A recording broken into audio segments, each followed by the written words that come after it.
Hi, good evening. നമ്മൾ ഇന്നത്തെ സെഷനും നമ്മൾ മലയാളത്തിൽ ആയിരിക്കും.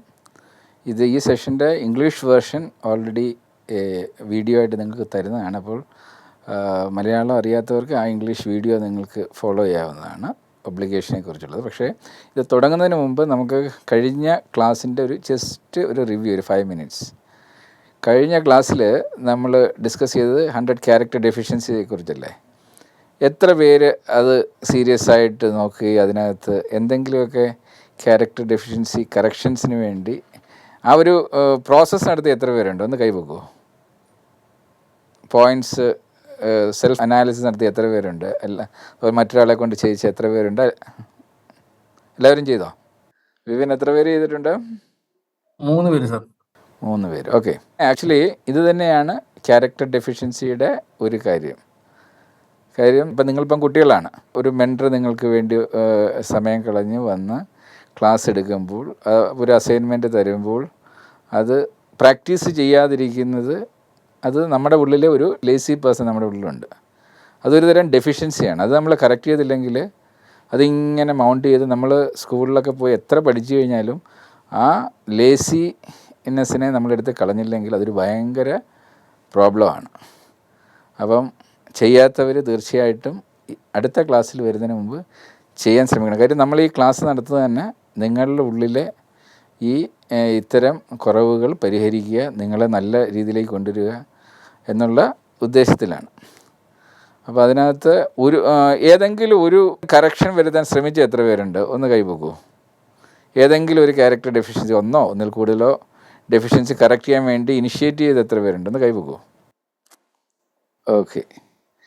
ഈ പ്രായത്തിൽ നിങ്ങളെ മോട്ടിവേറ്റ് ചെയ്യണമെങ്കിൽ ഒരു മാർഗ്ഗമേ ഉള്ളൂ, നിങ്ങൾക്ക് അതിനുള്ള ഗിഫ്റ്റ് തരിക എന്നുള്ളത് മാത്രമേ ഉള്ളൂ. ഞാൻ നിങ്ങളെ വിശ്വസിക്കുന്നു, നീ കൈപൊക്കിയവരൊക്കെ അത് ചെയ്തു എന്നുള്ളത്. ഇതൊക്കെ നമ്മുടെ ലൈഫിലെ ഏറ്റവും നല്ലൊരു സാധനമാണ്, ഒരു സ്വഭാവമായിരിക്കണം. നമ്മൾ ഒരു കാര്യം ഡിക്ലെയർ ചെയ്യും. ഞാൻ ഇങ്ങനെ ചെയ്തു എന്ന് പറയുമ്പോൾ സത്യസന്ധമായിട്ട് ചെയ്യുക. അത് ഞാൻ നിങ്ങളെ വിശ്വസിക്കുന്നു. നിങ്ങൾ ചെയ്തു എന്നുള്ള വിശ്വാസത്തിൽ ഇത് ചെയ്ത എല്ലാവർക്കും ഒരു പ്രൈസ് മണിയുണ്ട്. That you will get in your account. Okay. ഇനി നമ്മുടെ ഇന്നത്തെ ക്ലാസ് തുടങ്ങണം, ഒബ്ലിഗേഷൻ എന്നുള്ള ഈ ഒബ്ലിഗേഷൻ തുടങ്ങുന്നതിന് മുമ്പ് ഈ ക്യാരക്ടർ ഡെഫിഷ്യൻസിയിലെ 51ാമത്തെ ഒരു പോയിൻ്റ് ഉണ്ട്. ആരെങ്കിലും കയ്യിൽ 100 ഡെഫിഷ്യൻസിയുടെ പോയിൻ്റ് ഇരിപ്പുണ്ടോ? ഉണ്ടെങ്കിൽ 51ാമത്തെ പോയിൻ്റ് ഒന്ന് പറയൂ. Ungrateful. വാട്ട് ഈസ് അൺഗ്രേറ്റ്ഫുൾ എന്ന് വെച്ചാൽ എന്താണ്? Sir, it's when whatever you want, when you get it, but you're still not thankful and you are still not happy with it. ഒരു താങ്ക്ലെസ് ക്യാരക്ടർ അല്ലേ? നമ്മൾ ഒന്നിനോട് നമ്മൾ ഒരാൾ ഒരു നല്ലത് ചെയ്ത് കഴിഞ്ഞാൽ നമ്മൾ അതിനോട് താങ്ക്ഫുൾ അല്ല. അതൊരു ക്യാരക്ടർ ഡെഫിഷ്യൻസി അല്ലേ? അപ്പോൾ നമ്മൾ അവിടുന്ന് ആ പോയിന്റിൽ നിന്നാണ് നമ്മൾ ഈ 100 ക്യാരക്ടർ ഡെഫിഷ്യൻസി നമുക്ക് മാറ്റണമെങ്കിൽ ഒറ്റ ദിവസം കൊണ്ടൊന്നും മാറ്റാൻ പറ്റില്ല. അതാ പറയുന്നത്, ഇതൊരു 5 വർഷത്തെ പ്രോസസ്സായിരിക്കണം. എങ്കിൽ മാത്രമേ നമുക്ക് ഓരോ ക്യാരക്ടറും ഇങ്ങനെ നമ്മളെ നല്ലൊരു ക്യാരക്ടറായിട്ട് മാറ്റിയെടുക്കാൻ പറ്റൂ. അല്ലാതെ നിങ്ങൾ എത്ര പഠിച്ച് എത്ര ഡിഗ്രി ഉണ്ടാക്കിയാലും, നിങ്ങൾ ഇതിൽ ഡോക്ടറേറ്റ് എടുത്തു കഴിഞ്ഞാലും, ലോകത്തുള്ള എല്ലാ ഡിഗ്രി എടുത്താലും, നിങ്ങളുടെ ഈ ക്യാരക്ടർ കറക്റ്റ് ചെയ്തോളം കാലം ആ ഡിഗ്രികൾ ഒന്നും കൊണ്ട് ഒരു കാര്യമില്ല. നിങ്ങൾ ഏത് ഇൻഡസ്ട്രിയിൽ പോയി നാളെ ജോയിൻ ചെയ്ത് കഴിഞ്ഞാലും, ഇനി നാളെ നിങ്ങളുടെ ഫാമിലി ലൈഫ് ലീഡ് ചെയ്യുമ്പോഴും നിങ്ങളുടെ ക്യാരക്ടർ ശരിയല്ല എന്നുണ്ടെങ്കിൽ അതുകൊണ്ട് ഒരു കാര്യമില്ല. പക്ഷേ നമ്മളുടെ എഡ്യൂക്കേഷൻ സിസ്റ്റത്തിനകത്ത് നമ്മളുടെ ക്യാരക്ടറിനെ മോൾഡ് ചെയ്യാനുള്ള ഒന്നും ഇല്ല എന്നുള്ളതാണ് അൺഫോർച്ചുനേറ്റ് തിങ്. അപ്പോൾ നമ്മുടെ ഈ ക്ലാസ് തന്നെ മെയിനായിട്ട് ഒരു പാരലൽ, ഒരു സപ്ലിമെൻ്ററി എഡ്യൂക്കേഷൻ സിസ്റ്റമാണ്. അപ്പോൾ അതിലൂടെ നമ്മളുടെ ക്യാരക്ടറിനെ നന്നായിട്ട് മോൾഡ് ചെയ്ത് കൊണ്ടുവരണം. അതിന് നിങ്ങളുടെ ക്യാരക്ടറിനെ നന്നാക്കാൻ വേറെ ആര് വിചാരിച്ചാലും സാധിക്കില്ല. അത് നിങ്ങൾ തന്നെ വിചാരിക്കണം. ശരിയല്ലേ? നമ്മളെടുത്ത ഈ 100 പോയിൻറ്റിനും ഓരോ പോയിൻ്റ് എടുത്ത് നമ്മളിങ്ങനെ മെല്ലെ മെല്ലെ പ്രാക്ടീസ് ചെയ്യുമ്പോഴേ അത് കറക്റ്റ് ആവത്തുള്ളൂ. അപ്പം ഞാൻ നേരത്തെ പറഞ്ഞിട്ടുണ്ട്, ഒരു കാര്യം നമ്മളുടെ ഒരു ഹാബിറ്റായിട്ട് മാറണം. അല്ലാതെ നമ്മുടെ ക്യാരക്ടർ തന്നെ മാറണമെങ്കിൽ ഒരു ദിവസം കൊണ്ട് പറ്റില്ല. സയൻറ്റിഫിക്കലി പറയുന്നത് 22 ദിവസം നമ്മൾ കണ്ടിന്യൂസ്ലി പ്രാക്ടീസ് ചെയ്യുമ്പോഴേ അതൊരു ഹാബിറ്റ് ആവത്തുള്ളൂ. അതുപോലെ തന്നെയാണ് ഈ ക്യാരക്ടർ നമ്മൾ മാറ്റണമെങ്കിൽ ആ ശീലം നമുക്കൊരു ദുശീലം പോലെയാണത്. അത് നമ്മൾ മാറ്റിയെടുക്കണമെങ്കിൽ നമ്മളിത് പ്രാക്ടീസ് ചെയ്തുകൊണ്ടേയിരിക്കണം. മനസ്സിലായില്ലേ? അപ്പോൾ ഇതിനകത്ത് 51ാമത്തെ ഒരു പോയിന്റ് തന്നെ മാറ്റണമെങ്കിൽ അതിനകത്ത് കുറേ കാര്യങ്ങൾ ചെയ്താൽ മാത്രമേ ആ പോയിന്റ് ക്ലിയർ ചെയ്ത് വരത്തുള്ളൂ. അപ്പോൾ അതാണ് നമ്മൾ ഇത്തിരി ഡീറ്റെയിൽഡായിട്ട് ഇന്ന് ഡിസ്കസ് ചെയ്യുന്നത്. അപ്പോൾ ഇതിൻ്റെ വീഡിയോ നിങ്ങൾക്ക് തരും. അപ്പം അത് വെച്ചിട്ട് നിങ്ങൾ ഒരു ചെക്ക് ലിസ്റ്റ് ഉണ്ടാക്കേണ്ടി വരും. അത് ചിലപ്പോൾ ആ മൊത്തം ചെക്ക് ലിസ്റ്റ് ചിലപ്പോൾ 100 പോയിൻ്റ് ഉണ്ടാവും ചെക്ക് ലിസ്റ്റ്. ആ 100 പോയിൻറ്റും കറക്റ്റ് ചെയ്യണമെങ്കിൽ കുറേ കാലം എടുക്കും. പക്ഷേ അത് ആ ചെക്ക് ലിസ്റ്റ് ഉണ്ടെങ്കിലേ നമുക്ക് അറിയത്തുള്ളൂ എങ്ങനെ എന്തൊക്കെ മാറ്റണം എന്നുള്ളത്. അപ്പോൾ അതാണ് നമ്മൾ ഇന്നത്തെ ക്ലാസ്സിൽ ഡിസ്കസ് ചെയ്യുന്നത്. ഓക്കെ, തുടങ്ങാം. ഓക്കെ, ഒബ്ലിഗേഷൻ്റെ മീനിങ് എന്താണ്? ആർക്കെങ്കിലും പറയാം, what is the meaning of obligation? മലയാളത്തിൽ പറഞ്ഞാൽ മതി, അല്ലെങ്കിൽ ഇംഗ്ലീഷിൽ if you can explain what is obligation. കടപ്പെട്ടിരിക്കും. നമ്മൾ എന്തിനോടെങ്കിലും കടപ്പെടുക, അത് താങ്ക്ഫുൾ ആയിരിക്കണം. മനസ്സിലായില്ലേ? കടപ്പെടുക എന്ന് പറഞ്ഞാൽ നമ്മളിപ്പോൾ പൈസ വാങ്ങിക്കഴിഞ്ഞാൽ കടം വാങ്ങുന്ന പോലെയാണ്, അത് തിരിച്ചു കൊടുക്കണ്ടേ? അതുപോലെയാണ് കടപ്പാടും. ഇതുപോലെയാണ് നമ്മൾ എവിടുന്നോ ഒരു സഹായം വാങ്ങി അത് നമ്മൾ തിരിച്ചു കൊടുക്കണം. അങ്ങനെ ഒരാളിൽ നിന്ന് കടം വാങ്ങിയിട്ട് നമ്മൾ തിരിച്ചു കൊടുക്കാതിരുന്നു കഴിഞ്ഞാൽ അതൊരു ക്യാരക്ടർ ഡെഫിഷ്യൻസി അല്ലേ? തീർച്ചയായിട്ടും കടം വാങ്ങിക്കഴിഞ്ഞാൽ തിരിച്ചു കൊടുക്കണം, ശരിയല്ലേ? അപ്പം ചിലർ നമ്മൾ ചോദിച്ചിട്ട് കടം വാങ്ങും, ചിലർ നമ്മൾ ചോദിക്കാതെ തന്നെ നമുക്ക് ഒരു ആവശ്യം വരുമ്പോൾ നമുക്ക് കടം ഇങ്ങോട്ട് ഓഫർ ചെയ്യും. അത് നമ്മൾ ചോദിച്ച് വാങ്ങിയാലും ചോദിക്കാതെ വാങ്ങിയാലും നമ്മൾ തിരിച്ചു കൊടുക്കണം. നമ്മൾ ഒന്നിനോടോ ഒരു ഒബ്ലിഗേഷൻ ഉണ്ടാകുന്ന എപ്പോഴാണ്? നമ്മൾ ഒരാളൊരു കടം തന്നു, അപ്പോൾ നമുക്ക് ഒരു ഒബ്ലിഗേഷൻ ഉണ്ട്, അത് നമുക്ക് എങ്ങനെയാണ് റെക്ടിഫൈ ചെയ്യാൻ പറ്റുക, അല്ലെങ്കിൽ എങ്ങനെ വീട്ടാൻ പറ്റും, അത് നമുക്ക് തിരിച്ചു കൊടുക്കണം. അപ്പോൾ എങ്ങനെ തിരിച്ചു കൊടുക്കാം? ഒരാളൊരു സഹായം നമുക്ക് ചെയ്തു കഴിഞ്ഞാൽ, അപ്പോൾ അത് പണമാണെങ്കിൽ പണമായിട്ട് തിരിച്ചു കൊടുക്കുക, അത് നമ്മൾ തിരിച്ച് റിട്ടേൺ ആയിട്ട്, അല്ലെങ്കിൽ ഒരു നന്ദി വാക്ക് നമുക്ക് പറയാം. താങ്ക്സ് നമ്മൾ പറയില്ല, ചിലർ ഹെൽപ്പ് ചെയ്യുമ്പോൾ നമ്മൾ താങ്ക്സ് എന്ന് പറയാറില്ലേ?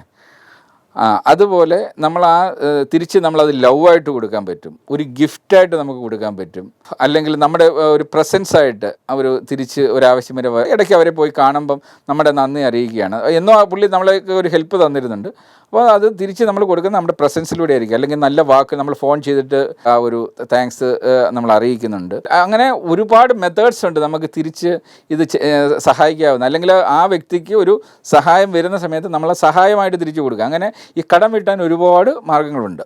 പക്ഷെ അത് നമ്മൾ പലർക്കും ഇല്ലാതെ പോകുന്നതാണ് നമ്മളുടെ ഏറ്റവും വലിയൊരു ക്യാരക്ടർ ഡെഫിഷ്യൻസി. അതാണ് നമ്മൾ ആദ്യം മാറ്റേണ്ടത്. അപ്പോൾ ഏതൊക്കെ രീതിയിലുള്ളതാണെന്ന് നമ്മളൊരു 10 പോയിന്റിലൂടെ നമ്മൾ എക്സ്പ്ലെയിൻ ചെയ്യുകയാണ്. അത് മനസ്സിലായില്ലേ? നമ്മുടെ ലോകത്തിൽ നമ്മൾ ആരോടാണ് ഏറ്റവും കൂടുതൽ കടപ്പെട്ടേക്കുന്നത്? ആരെങ്കിലും ഒന്ന് ആൻസർ ചെയ്യുക. കാര്യം ഇതിൻ്റെയൊക്കെ ഉത്തരം നിങ്ങളുടെ കയ്യിലുണ്ട്. അപ്പം നിങ്ങളെ കൊണ്ട് തന്നെ പറയിപ്പിക്കുന്നു, നമ്മളത് മറ്റുള്ളവർക്ക് പറഞ്ഞു കൊടുക്കുന്നു. ആരോടാണ് ഏറ്റവും കൂടുതൽ കടപ്പെട്ടേക്കുന്നത്? നമ്മുടെ പേരൻസിനോട്. അത് നമ്മൾ കഴിഞ്ഞ ക്ലാസ്സിൽ നമ്മൾ ഡിസ്കസ് ചെയ്തതാണ്. നമ്മുടെ പേരൻസിനോടുള്ള കടപ്പാടെന്ന് വെച്ചാൽ അതൊരിക്കലും അതിന് ഇക്വലൻ്റായിട്ട് ഇനി ലോകത്തിൽ ഒന്നുമില്ല. എസ്പെഷ്യലി അമ്മയോടുള്ള കടപ്പാടെന്ന് പറഞ്ഞു കഴിഞ്ഞാൽ ജന്മനാ ഉള്ളൊരു കടപ്പാടാണ്. കാര്യം നിങ്ങൾ എന്ന് പറയുന്നത് നിങ്ങളുടെ അമ്മയുടെ ഒരു എക്സ്റ്റെൻഡഡ് ബോഡിയാണ്, ശരിയല്ലേ? നിങ്ങൾ അമ്മയുടെ വയറ്റിനുള്ളിൽ 9 മാസത്തിലേറെ ആ ജന്മം എടുക്കാൻ വേണ്ടി താമസിച്ചു. അമ്മ നിങ്ങളെ ചുമന്ന് നടന്നു. അമ്മയുടെ ശരീരത്തിൻ്റെ ഒരു ഭാഗമായിരുന്നു നിങ്ങൾ ഒരു 9 മാസത്തിലേറെ. അതിനുശേഷം നിങ്ങൾ പുറത്ത് വരുമ്പോൾ ആ എംപിരിക്കൽ കോഡ് നിങ്ങൾ കട്ട് ചെയ്യുമ്പോഴാണ് നിങ്ങൾ ഇൻഡിപെൻഡൻ്റ് ആയിട്ട് മാറുന്നത്. എങ്കിലും നിങ്ങൾ ഇൻഡിപെൻഡൻ്റ് ആവുമോ? പിന്നെയും നിങ്ങൾ സ്വന്തം കാര്യങ്ങൾ നോക്കണമെങ്കിൽ പോലും, ഈവൻ നിങ്ങൾ ഒന്ന് സ്വന്തമായിട്ട് ടോയ്ലറ്റിൽ പോകാനും കാര്യങ്ങളെല്ലാം ചെയ്യാനും പിന്നെ എത്ര വർഷം എടുക്കും? പിന്നെ ഒരു 4-5 വർഷം എടുക്കത്തില്ലേ? അത്രയും നാൾ അമ്മ നിങ്ങളെ കണ്ണിൽ എണ്ണ ഒഴിച്ചല്ലേ നോക്കുന്നത്, 24 hours നിങ്ങളെ നോക്കിയല്ലേ വളർത്തുന്നത്. അപ്പോൾ അമ്മയായിട്ട് അത്രയധികം കടപ്പാടുണ്ട്. പക്ഷേ അച്ഛൻ്റെ റോള് തുടങ്ങുന്നത് വേറെ രീതിയിലാണ്. നിങ്ങൾ ജന്മം കൊള്ളാനായിട്ടൊരു കാരണക്കാരൻ അമ്മയും അച്ഛനും ഉണ്ട്, അതിൽ അച്ഛനും ഈക്വൽ റോളുണ്ട്. പക്ഷേങ്കിൽ പിന്നീട് നിങ്ങളെ വളർത്തുവാൻ വേണ്ടി അമ്മയെപ്പോലെ നിങ്ങളോടൊപ്പം 24 hours അച്ഛനില്ലെങ്കിലും അച്ഛൻ എവിടെയോ പോയി കഷ്ടപ്പെട്ട് നിങ്ങൾക്ക് വേണ്ടി രാവിലെ തൊട്ട് വൈകിട്ട് വരെ എവിടെയോ പോയി അധ്വാനിച്ച്, അച്ഛൻ എന്താ അധ്വാനിക്കുന്നതെന്ന് പോലും പലപ്പോഴും മക്കൾക്ക് അറിയില്ല. ചിലപ്പം ഓട ക്ലീൻ ചെയ്യുന്ന അച്ഛന്മാരുണ്ട്, വളരെ ഹാർഡ്ഷിപ്പുള്ള ജോബ്സ് ചെയ്യുന്നവരുണ്ട്, ഭയങ്കര റിസ്കി ആയിട്ടുള്ള ജോബുണ്ട്, ജീവൻ പണയം വെച്ചിട്ട് ചെയ്യുന്ന. ഇപ്പം നമ്മുടെ ബോർഡറിലൊക്കെ പോയിട്ട് സിയാച്ചിനിലൊക്കെ പോയിട്ട് നിൽക്കുന്ന പട്ടാളക്കാരില്ലേ, അവർ തിരിച്ചു വരുമോ ഇല്ലയെന്നൊന്നും അവർക്ക് പോലും അറിയില്ല. അവിടെ നിന്ന് ചിലപ്പം വെടിയേറ്റ് മരിക്കും. ഇതൊക്കെ ആരുടെയോ ഒരു കുട്ടിയുടെ അച്ഛനാണ്. അപ്പോൾ ഈ നമ്മളുടെ എല്ലാ അച്ഛന്മാരും അങ്ങനെ കഷ്ടപ്പെട്ട് നമ്മുടെ ബ്രെഡ് ആൻഡ് ബട്ടർ കൊണ്ടുവരുന്ന അച്ഛനാണ്. പലപ്പോഴും നിങ്ങളുടെ അടുത്ത് വന്നിരുന്ന് നിങ്ങളുടെ അടുത്ത് സ്നേഹത്തോടെ സംസാരിക്കാനൊക്കെ സമയം കിട്ടിയെന്ന് വരത്തില്ല. പക്ഷേ അത് നിങ്ങൾ തിരിച്ചറിയണം. അപ്പോൾ അച്ഛനോടും അമ്മയോടും ഉള്ള കടപ്പാട് ഒരിക്കലും, അതാണ് നമ്പർ 1 പ്രയോറിറ്റി ലിസ്റ്റിൽ ഏറ്റവും മുകളിൽ ഉള്ളത്. അത് നിങ്ങളുടെ ലൈഫ് ലോങ് കടപ്പാടാണ്. അത് തിരിച്ചു കൊടുക്കണമെങ്കിൽ അത് 1 വർഷം കൊണ്ടോ 2 വർഷം കൊണ്ടോ നിങ്ങൾക്ക് കൊടുത്ത് തീർക്കാൻ പറ്റില്ല. അത് ഒരു ലൈഫ് മുഴുവൻ നിങ്ങൾ കടപ്പെട്ടിരിക്കുന്നു. നിങ്ങളെ ചെറുപ്പത്തിൽ അവരെങ്ങനെ നോക്കിയോ അതുപോലെയാണ് നാളെ ഒരു അവസരത്തിൽ അവർക്കും സ്വന്തമായിട്ട് നടക്കാൻ പറ്റാത്തൊരു അവസ്ഥ വരുമ്പം നിങ്ങൾ നോക്കേണ്ടത് നിങ്ങളുടെ കടമയാണ്. അപ്പോൾ മാത്രമേ നിങ്ങൾ ആ കടം വീട്ടത്തുള്ളൂ, ശരിയല്ലേ? പലപ്പോഴും നമ്മൾ ജീവിതത്തിൽ പലരും വിട്ടുപോകുന്നതാണ്. അച്ഛനോടും അമ്മയോടും ഉള്ള ആ ഒരു കടപ്പാട് നമ്മൾ വിട്ടുപോകുന്നു. അത് ഒരിക്കലും ഉണ്ടാകാൻ പാടില്ല. അപ്പം പ്രയോറിറ്റി ലിസ്റ്റിനകത്ത് ആദ്യത്തെ കാര്യമാണ് അച്ഛനോടും അമ്മയോടുള്ള കടപ്പാട്. അത് നമ്മൾ കഴിഞ്ഞ ക്ലാസ്സിൽ നമ്മൾ ഓൾറെഡി കുറേ ഡിസ്കസ് ചെയ്ത് കഴിഞ്ഞാണ് അതെങ്ങനെയൊക്കെ ചെയ്യാം. ഞാൻ കഴിഞ്ഞ ക്ലാസ്സിൽ പറഞ്ഞു അമ്മയൊക്കെ പോയി കെട്ടിപ്പിടിച്ചൊരു ഉമ്മ കൊടുത്തിട്ട് പോകണമെന്ന് ചെയ്ത് എത്ര പേരുണ്ട് ഈ കഴിഞ്ഞ ഒരു മാസം ഒരു തവണയെങ്കിലും? അമ്മയെ കെട്ടിപ്പിടിച്ച ബായ് പറഞ്ഞിട്ട് സ്കൂളിൽ പോയി എത്ര പേരുണ്ട് ഈ കഴിഞ്ഞ മാസം? കഴിഞ്ഞ മാസം അവധിയായിരുന്നോ? സ്കൂളുണ്ടായിരുന്നോ കഴിഞ്ഞ മാസം? ഒരു തവണയെങ്കിലും അമ്മയെ കെട്ടിപ്പിടിച്ചൊരു ഉമ്മ കൊടുത്ത് എത്ര പേരുണ്ട്? ഇത് അല്ലെ അച്ഛനോടൊപ്പം ഡെയിലി ഒരു അരമണിക്കൂർ ഇരിക്കുന്ന എത്ര പേരുണ്ട്? കൈ പൊക്കിയേ. എത്ര പേരുണ്ട്? പിന്നെ വെരി ഗുഡ്. 18 പേര്. 18 പേര്. ഓക്കെ ഓക്കെ, അത് ധാരാളം. അതൊക്കെ വലിയ ഒരുപാട് മാറ്റം വന്നിട്ടുണ്ട് നിങ്ങൾക്ക്. ഇനി ഇല്ലാത്തവരും അത് ഈ നമുക്ക് കറക്റ്റ് ചെയ്യാവുന്നേ ഉള്ളൂ. നമുക്ക് പെട്ടെന്ന് ചിലപ്പോൾ മാറാൻ പറ്റുന്ന വരത്തില്ല. പക്ഷേ അടുത്ത മാസം ആകുമ്പോഴത്തേക്ക് നമ്മുടെ ലക്ഷ്യം എന്താണ്? ഇന്നല്ലെങ്കിൽ നാളെ നമ്മൾ മാറി നല്ല കുട്ടികളായിട്ട് മാറുക എന്നുള്ളതാണ്. അതുകൊണ്ട് നിങ്ങൾ ഇന്നിപ്പം ചെയ്തില്ല എന്നത് കുഴപ്പമൊന്നുമില്ല. കാര്യം നമ്മൾ ഇതുവരെ കുറേ നാൾ ചെയ്യാതിരുന്ന കാര്യമാണ്. അത് നമ്മൾ ചെയ്യാനായിട്ട് നമുക്ക് ചില മടിയൊക്കെ ഉണ്ട്, അതൊക്കെ മാറുക. പക്ഷേ തിരിച്ചറിയണം. നമ്മൾ ആദ്യം തിരിച്ചറിയുമ്പോൾ നമ്മൾ അറിയാതെ ഇത് ചെയ്തു പോകും. അപ്പം എനിക്കൊക്കെ സത്യം പറഞ്ഞാൽ എൻ്റെ അച്ഛനെയും അമ്മയും ഡെയിലി കാണുന്നുണ്ട്. പക്ഷേ അവരൊക്കെ മരിച്ചുപോയി. എനിക്കൊന്നും ഇപ്പം മനസ്സിൽ ഓർക്കാൻ മാത്രമേ പറ്റൂ. പക്ഷേ ഇപ്പം നിങ്ങൾക്കൊക്കെ അച്ഛനും അമ്മയൊക്കെ ഉണ്ട്. അപ്പം നിങ്ങൾ തീർച്ചയായിട്ടും അതിൻ്റെ വില അറിഞ്ഞിട്ട് അവരോടൊപ്പം സമയം ചിലവഴിക്കുക. അവർക്ക് ഞാൻ പറഞ്ഞു പറ്റിയ ഒരു പൂവെങ്കിലും പറിച്ചു അവർക്കൊരു ഗിഫ്റ്റായിട്ട് കൊടുക്കുക. ഒരുപാട് രീതിയിൽ നിങ്ങളുടെ സാമീപ്യം, അതായത് നിങ്ങൾ അവരുടെ അടുത്തിരിക്കുന്നവർക്ക് വലിയ സന്തോഷമാണ്. അവരെ നോക്കി ചിരിക്കുന്നവർക്ക് സന്തോഷമാണ്. അവരോട് വർത്തമാനം പറയുന്നവർക്ക് സന്തോഷമാണ്. അവർക്കൊരു ഗിഫ്റ്റ് കൊടുക്കുന്നവർക്ക് സന്തോഷമാണ്. അപ്പോൾ അവരെ നിങ്ങളെ ഇത്രയും നോക്കിയതിനുള്ള തിരിച്ചുള്ള ഒബ്ലിഗേഷൻ ഉള്ളത് കൊണ്ട് നിങ്ങൾ എന്തെങ്കിലും ഡെയിലി അവർക്ക് തിരിച്ചു കൊടുക്കുക. എനിക്കൊരു ഒബ്ലിഗേഷൻ ഉണ്ട് എൻ്റെ അച്ഛനോടും അമ്മയോടും എന്നുള്ള തോന്നൽ നിങ്ങളിൽ കൊണ്ടുവരണം ആദ്യം. അപ്പോൾ നിങ്ങൾ അറിയാതെ ഇതൊക്കെ ചെയ്യും. നിങ്ങളുടെ പ്രയോറിറ്റി ലിസ്റ്റിൽ ഏറ്റവും മുകളിലുള്ളതാണ്. ആദ്യം നിങ്ങൾ തീരുമാനിക്കേണ്ടത് ഈ ഒബ്ലിഗേഷൻ എന്ന് പറയുന്ന ഒരു എലിമെൻറ്റ് അതില്ലാത്തൊരവസ്ഥ എൻ്റെ ഒരു ക്യാരക്ടർ ഡെഫിഷ്യൻസിയാണ്. അതെനിക്ക് കറക്റ്റ് ചെയ്യണം. അപ്പോൾ അത് ആദ്യം ഞാൻ കറക്റ്റ് ചെയ്യേണ്ടത് എൻ്റെ അച്ഛനെയും അമ്മയോടുമുള്ള ഒബ്ലിഗേഷൻ മാറണം. അതിന് വേണ്ടി ഞാൻ എന്ത് ചെയ്യണം എന്നുള്ളത്. അപ്പോൾ നിങ്ങൾ ചെക്ക് ലിസ്റ്റ് ഉണ്ടാക്കുമ്പം അച്ഛനോടും അമ്മയോടും ഉള്ള ആ ഒബ്ലിഗേഷൻ മാറാൻ വേണ്ടി നിങ്ങൾ 1, 2, 3 എന്ന് പറഞ്ഞ് 10 പോയിൻ്റ് എഴുതുമ്പം അത് ഒരു ചെക്ക് ലിസ്റ്റ് പോലെയാവും. അത് ഞാൻ ചെയ്തോ എന്നുള്ളത് നിങ്ങൾ ചെയ്യുമ്പോൾ അതിന് പരിഹാരമാവും. അങ്ങനെയാണ് ഇത് മെല്ലെ അത് ഒരു ദിവസം കൊണ്ട് പറ്റില്ല. അത് നിങ്ങളിങ്ങനെ മെല്ലെ പ്രാക്ടീസ് ചെയ്ത് കുറേ കഴിയുമ്പോൾ നിങ്ങൾ നല്ല ഒരു മകനോ മകളോ ആയിട്ട് മാറും. ഓക്കെ, അത് മനസ്സിലായില്ലേ? ഇനി അടുത്ത കാര്യം, അച്ഛനും അമ്മയും കഴിഞ്ഞാൽ അടുത്തതാരായിരിക്കും നമുക്കൊരു ഒബ്ലിഗേഷൻ തോന്നുന്ന അടുത്ത വ്യക്തി ആരായിരിക്കും? ഓക്കെ, വേറെ ആരൊക്കെ? ടീച്ചേഴ്സ് പറഞ്ഞു, സിബ്ലിങ്സ്. ഇനി വേറെ ഒരാൾക്കൊരു ആൻസർ പറയാം. ഗ്രാൻഡ് പേരൻസ്, പിന്നെ ഫ്രണ്ട്സ്, ടീച്ചേഴ്സ്. ഓക്കെ, വേറെ പിന്നെ ആരൊക്കെയുള്ളത്? ഫാമിലി. ഓക്കെ. അപ്പോൾ ഇതിൽ നല്ല നമ്മൾ എന്താ പറയുന്നത്, ഇതിനകത്ത് കൂടുതലും ഉള്ളത് നമ്മളോട് സ്നേഹിക്കുന്ന നമ്മുടെ ലൗഡ് വൺസ്, നമ്മളോട് സ്നേഹമുള്ള കുറേ പേരുണ്ട്. അതിനകത്ത് നമ്മുടെ സിബ്ലിങ്സ് ഉണ്ട്, നമ്മുടെ ഗ്രാൻഡ് പേരൻസ് ഉണ്ട്, നമ്മുടെ ഫ്രണ്ട്സ് ഉണ്ട്. നമ്മളോട് ഭയങ്കര സ്നേഹമുള്ള കുറേ പേരുണ്ട്, അല്ലേ? അപ്പോൾ ഒരാൾ നമ്മളെ സ്നേഹിക്കുമ്പോൾ എന്താണ്, അത് ഒരു തരം ഒബ്ലിഗേഷനിലേക്ക് പോവാണ്. ഒരാൾ നിങ്ങളെ സ്നേഹിച്ചുകൊണ്ടേ ഇരുന്ന് കഴിഞ്ഞാൽ ഇതൊരു തരം 2 വേ ട്രാഫിക് പോലെ ആയിരിക്കണം എപ്പോഴും. ഒരാൾ ഇങ്ങോട്ട് സ്നേഹിച്ചാൽ നമ്മൾ തിരിച്ച് സ്നേഹിക്കണ്ടേ? അപ്പോൾ ആ സ്നേഹം നമ്മൾ എക്സ്പ്രസ് ചെയ്യുന്നത് എങ്ങനെയാണ്? നേരത്തെ പറഞ്ഞതുപോലെ തന്നെ അവരോട് സംസാരിക്കുക, അവർക്ക് ഗിഫ്റ്റ് കൊടുക്കുക, അവരോട് ഒപ്പം സമയം ചിലവഴിക്കുക, അങ്ങനെ പല രീതിയിലാണ് കൊടുക്കേണ്ടത്. അപ്പം നമ്മുടെ ലൗഡ് വൺസിനകത്ത് നമ്മൾ ലിസ്റ്റ്, അപ്പോൾ ചെക്ക് ലിസ്റ്റ് ഉണ്ടാക്കുമ്പോൾ ആരൊക്കെയാണ് എൻ്റെ ലൗഡ് വൺസ്? അതിനകത്ത് നമ്മുടെ സിബ്ലിങ്സ് ഉണ്ട്, നമ്മുടെ ഗ്രാൻഡ് പേരൻസ് ഉണ്ട്, നമ്മുടെ ക്ലോസ് ഫ്രണ്ട്സ് ഉണ്ട്. ഇതൊന്നും അല്ലാതെ നമ്മളെ ഇഷ്ടപ്പെടുന്ന ഒരുപാട് പേരില്ലേ, നമ്മുടെ വെൽ വിഷേഴ്സ് ആയിട്ടുള്ള ആൾക്കാരൊക്കെ ഇല്ലേ? അപ്പം നമ്മളെ സ്നേഹിക്കുന്ന അധ്യാപകരിൽ തന്നെ നമ്മളോട് ഭയങ്കര സ്നേഹം കാണിക്കുന്നവരൊക്കെ ഉണ്ടാവും. ആ സ്നേഹം, ഇങ്ങോട്ട് കിട്ടിയ സ്നേഹം നമ്മൾ തിരിച്ചു കൊടുക്കുക. അപ്പം അതാണ് നമ്പർ. അപ്പോൾ അതിനും ചെക്ക് ലിസ്റ്റ് ഉണ്ടാക്കണം. ആരൊക്കെയാണ് 1, 2, 3 എന്ന് പറഞ്ഞ് ചെക്ക് ലിസ്റ്റ് ഉണ്ടാക്കിയിട്ട് അത് നാളെ മുതൽ പ്രാക്ടീസ് ഇങ്ങോട്ട് കിട്ടിയ, എപ്പോഴും ഇങ്ങോട്ട് കിട്ടിയ സ്നേഹത്തിന് തിരിച്ചു കൊടുക്കുക. അതാണ് ലൗഡ് വൺസിന്. ലൗഡ് വൺസ് എന്നുള്ള വേർഡിൻ്റെ തന്നെ മീനിങ് അതാണ്. സ്നേഹവുമായി ബന്ധപ്പെട്ട് നമ്മളെ സ്നേഹിക്കുന്നവരോട് സ്നേഹം തിരിച്ചു കൊടുക്കാനുള്ള ഒരു കടപ്പാട്. അത് ഒബ്ലിഗേഷനകത്ത് നമ്പർ 2 ആയിരിക്കണം. ഇനി നമ്പർ 3, നേരത്തെ പറഞ്ഞു അധ്യാപകരെന്ന് പറഞ്ഞു. ഇപ്പോൾ അധ്യാപകർ ഇപ്പോൾ ഒരുപാട് പേരുണ്ട്, നമുക്ക് ഒരുപാട് വിദ്യ പറഞ്ഞു തരുന്നുണ്ട്. അത് അവരുടെ തൊഴിലിൻ്റെ ഭാഗമായിട്ട് പറഞ്ഞു തരുന്നു. പക്ഷേ അധ്യാപകരിൽ മെൻറ്റേഴ്സായിട്ട് ചിലരുണ്ട്. അവർ ഇപ്പം എല്ലാ അധ്യാപകരും ഒക്കെ അവർക്ക് സാലറി കിട്ടിയില്ലെങ്കിൽ അവർ പഠിപ്പിക്കില്ല. പക്ഷേ ചില അധ്യാപകരുണ്ട് ആ സാലറി വാങ്ങുന്നതിനോടൊപ്പം തന്നെ അതിനേക്കാളേറെ, അപ്പോൾ അവർ സിലബസിലുള്ള കാര്യങ്ങൾ മാത്രമല്ല പറഞ്ഞു തരുന്നത്, അവർ അതിനോടൊപ്പം സ്നേഹം കൂടെ ചേർത്തിട്ട് നിങ്ങൾക്ക് വേണ്ടി പ്രത്യേക കെയർ കൊടുത്ത്, ഇപ്പം ഞാൻ നിങ്ങൾക്ക് വേണ്ടി ഈ ക്ലാസ് എടുക്കുന്നത് എന്തിനാണ്? ഞാൻ നിങ്ങളുടെ കയ്യിൽ നിന്ന് വല്ല പൈസ വാങ്ങുന്നുണ്ടോ? ഇല്ലല്ലോ. എനിക്ക് നിങ്ങളോടുള്ള ഒരു സ്നേഹത്തിൻ്റെ പുറത്താണ് ഐ ആം യുവർ മെൻറ്റർ, മനസ്സിലായില്ലേ? അപ്പം നിങ്ങളെ നല്ല ഒരു കരിയറിലേക്ക് കൊണ്ടുപോകണം, നല്ല ഫ്യൂച്ചർ നിങ്ങളെ കാണിക്കണം എന്നുള്ളതാണ്. അതാണ് ഒരു മെൻറ്റർഷിപ്പ് എന്ന് പറയുന്നത്. അപ്പം നമ്മളുടെ ഗൈഡ് ചെയ്ത് അഡീഷണൽ ആയിട്ടുള്ള എഫേർട്ട് ഇടുന്നതാണ്. നമ്മുടെ ക്യാരക്ടറിനെ കറക്റ്റ് ചെയ്യുക, നമ്മുടെ കരിയർ ഡിസൈൻ കൃത്യമായിട്ട് നടത്തുക, നമ്മളുടെ ഉള്ളിലെ എഫിഷ്യൻസി കൂട്ടാൻ. അതായത് നമ്മൾ നേരത്തെ ഒരു ക്ലാസ്സിൽ പറഞ്ഞിട്ടില്ലേ, ഹെയർ ടോയ്സ് എന്ന് പറയുന്ന രീതിയിൽ, അതായത് ആ ഹെയറിനെ ടോയ്സ് ഞങ്ങളുടെ ക്ലബ്ബ് ചെയ്തിട്ട് ഹെയർ ടോയ്സ് ആയിട്ട് മാറ്റിയിട്ട് നിങ്ങളെ സിസ്റ്റമാറ്റിക് ആയിട്ട് മുന്നോട്ട് കൊണ്ടുപോയിട്ട് നിങ്ങളെ എഫിഷ്യൻസി കൂട്ടി നല്ല കുട്ടികളായിട്ട് മാറ്റുന്ന ആ പ്രോസസ്സ് ചെയ്യുന്നൊരു വ്യക്തിയാണ് മെൻറ്റർ എന്ന് പറയുന്നത്, മനസ്സിലായില്ലേ? അപ്പോൾ ഈ അധ്യാപകരിൽ ചിലപ്പോൾ 1-2 മെൻറ്റേഴ്സ് ചിലപ്പോൾ ഉണ്ടാകും, അല്ലെങ്കിൽ നിങ്ങളൊരു അധ്യാപകരല്ലാത്തൊരു വ്യക്തിയെ തന്നെ മെൻറ്ററായിട്ട് കിട്ടും നിങ്ങളുടെ ലൈഫിൽ. ആ മെൻറ്ററിനോട് നിങ്ങൾക്കൊരു അറ്റാച്ച്മെൻ്റ് ഉണ്ട്. അതൊരു കടമാണ്. കാര്യം നിങ്ങളിൽ നിന്നൊന്നും പ്രതീക്ഷിക്കാതെ, നിങ്ങളിൽ നിന്നൊന്നും വാങ്ങാതെ, നിങ്ങൾക്ക് വേണ്ടി സമയവും അവരുടെ എക്സ്പീരിയൻസും ഒക്കെ ഷെയർ ചെയ്ത് നിങ്ങളെ ഗൈഡ് ചെയ്ത് ആ കടപ്പാട് ഒരിക്കലും മറക്കരുത്. അത് നിങ്ങൾ ഇനി നാളെ ആരെന്തായാലും നിങ്ങളെക്കാളൊക്കെ ഒരുപാട് മൂത്ത വ്യക്തിയായിരിക്കാം, സമയമൊക്കെ കിട്ടുമ്പോൾ അവരെ വിളിക്കുക, പറ്റി അവരെ പോയി കാണുക, അവർക്ക് എന്തെങ്കിലുമൊക്കെ ഗിഫ്റ്റ് കൊടുക്കുക. അപ്പം ആ മെൻറ്റർ എന്നുള്ളതായിരിക്കണം നമ്മളുടെ പ്രയോറിറ്റി ലിസ്റ്റിനകത്ത് നമ്പർ 3 ആയിട്ട് നമ്മൾ കൊടുക്കേണ്ടത്, മനസ്സിലായോ? അപ്പോൾ ഹൂ ഈസ് എ മെൻറ്റർ? ഒരാളെന്ന് പറഞ്ഞാൽ ആരാണ് മെൻറ്റർ? ഒന്ന് എക്സ്പ്ലെയിൻ ചെയ്തേ. What is the difference between A teacher and A mentor? ഒന്ന് എക്സ്പ്ലെയിൻ ചെയ്യുക, ആരെങ്കിലും ഒന്ന് നോക്കട്ടെ. ആരാ സ്മാർട്ട് ഇത് കൂട്ടത്തിൽ പെട്ടെന്ന് എണീറ്റ് കൈവക്കിയിട്ട് സംസാരിക്കുന്ന ആരെന്ന് നോക്കട്ടെ. Sir, a mentor is a person who teaches you something or gives you life decisions without taking money or without depending on money from you. But a Yeah. teacher is a person who is doing their job.